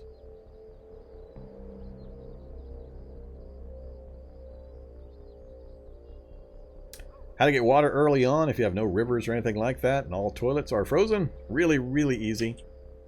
As long as you've got swamp or forest anywhere nearby, you've got guaranteed water. So if we teleport over, actually let's do it over here. So here's the, I'll briefly recap some important notes. So watch this. So this is a different design than the base that we looked at earlier, but all of these evac shelters have similar setups. But you can now very, very quickly and easily craft both a hammer and a screwdriver. And with 2 of those, you can disassemble machinery. So we need to go up here. Let's give me Halligan bar. So we now have roofs. So the evac shelter has a roof. This is a pretty big change. And this is the most important part of the change, in my opinion, right here. You have a standing tank on top of the roof. You can now deconstruct this standing tank on the roof and get yourself 4 metal tanks, 60 liters each. So you just take one of those, wield it, walk downstairs, find the nearest forest, and look for a little puddle of water. So this is swamp up here. This isn't what I'm actually trying to point out. But if you just check the edges right there, there's a puddle of water. Infinite water source. Every forest, all forests have these now. They are somewhat random. Occasionally you'll get a stretch that doesn't have a convenient puddle. But if you look far enough, you'll guaranteed you're going to find one of these at least. So hopefully you've got one fairly close, and then you can examine it, and you can fill yourself up a 60-liter tank, which gives you 240 doses of water. There you go. Pretty much all the water you'll ever need. It'll never freeze, so you don't have to worry about it freezing in that location when you head back to the base. If freezing is a concern, that's what the next deal is. Go inside, go down to the basement. Just leave your water supply down here in the basement, set up your brazier right here, drop some 2x4s nearby, set your bed up in a corner, and you've got everything you need. If you weren't aware, underground locations and root cellars, which you can craft above ground, maintain an even temperature of 40 degrees Fahrenheit. I forget what is that? I don't know, a few degrees Celsius. So it's a few degrees above freezing is the important note. That has 2 important functions. One, it gives you a preservation bonus for food, so they will last longer because they're getting a bit of refrigeration. And more importantly, it will not ever freeze. So your water, when it's down here, will not freeze, and your perishable foods like fruit and vegetables will not go through the freeze-thaw cycle that causes them to get mushy. So that will allow you to maintain an even temperature that's fairly comfortable. Never have to worry about your water supply or your bottles of juice and so on freezing. And there you go. That's the quick and dirty on the best way you can help yourself with an evac shelter. Go to the roof. Well, first, build hammer, then build screwdriver. Go to the roof, take apart that standing tank, grab a 60 liter, go fill it with water, bring it back, and you're pretty much set. Your hydration is now under control. You don't have a pot, but as long as you've got a tin can or whatever, the other stuff is fairly obvious. But that's the big thing there. The water is not limited. That water can't run out.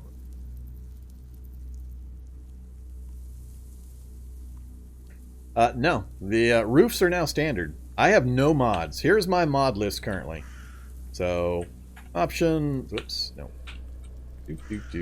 There's my list of mods. I have a big fat no mods. We're running the bare bones, basic, Dark Days Ahead. That's it. Not a single mod. Roofs are standard now. Not every single building has been given a roof yet, but most of the common buildings now have them. So big changes and additions recently have been basements that have water heaters and furnaces. That's a pretty important source of water and or mechanical parts. And then a lot of the common buildings now have roofs that you can fully access immediately. And they're working on Z vision, so you can actually look between Z levels and fire between Z levels. I don't truck with that kind of voodoo nonsense yet, So we'll get around to it eventually, but for the moment, I don't deal with that. But yeah, roofs are standard nowadays.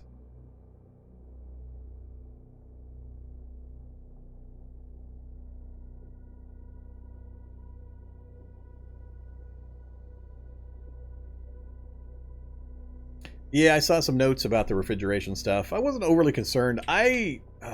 Honestly, I don't ever bother. Again, I just personally, in my own playstyle and the way my runs end up, I never need them, so I never really worry about freezers or refrigerators. Occasionally, I'll do one as a lark, just kind of show people, but I've never found it something I need to do. Again, all comes down to just not needing it because I know the game too well and so on. But definitely useful. I mean, I like them, and I like their inclusion in the game. They're going to have important functions, especially as they start to dial things down and really make you work for your nutrition and your hydration and that kind of stuff. So I'm hoping, and I see changes coming that I think will make it a little rougher than I think it is currently. I think right now things are a little too easy on the food front, but they're definitely moving in the right direction.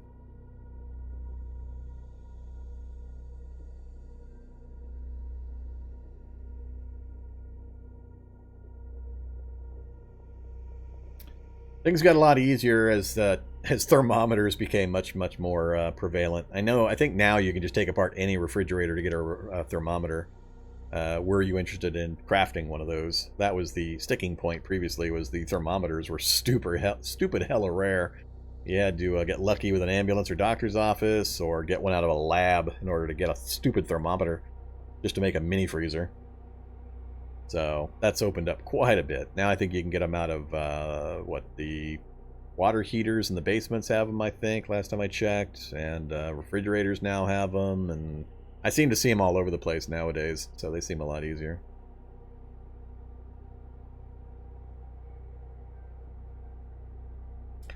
See you, Solar Monkey. Catch you next time.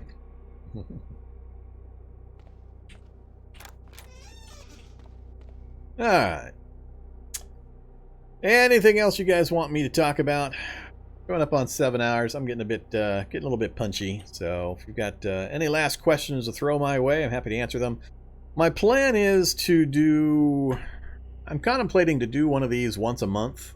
I'm going to set a particular day or date, and I'll do like a couple of hours stream once a month where it's just a question and answer, opinions, demonstrations, new player friendly type of thing. So I think if I set it as a standard thing on a particular day each month at a specific time, that'll give people enough knowledge and opportunity. They can check in, ask whatever questions they might have, get caught up on my opinion on things, should they value it or want to argue with me about it. That's all fine. I don't mind arguments. Arguments are good, but just remember, I'm always right. I've been told so. Unrelated, they added a bimetal thermostats. All right. No idea what that means. Yeah, you can get fridges from RVs. You can't get freezers. You have to find the venerable ice cream truck. It makes me wonder, how come the ice cream stores don't have freezers? Shouldn't the ice cream stores have freezers? Somebody needs to get on that. All right, who's writing PRs? Somebody needs to do a PR to demand that ice cream stores get some damn freezers. Yeah, I can live with the grocery stores not having them, but the ice cream stores, gotta have freezers for the ice cream stores. It needs to happen.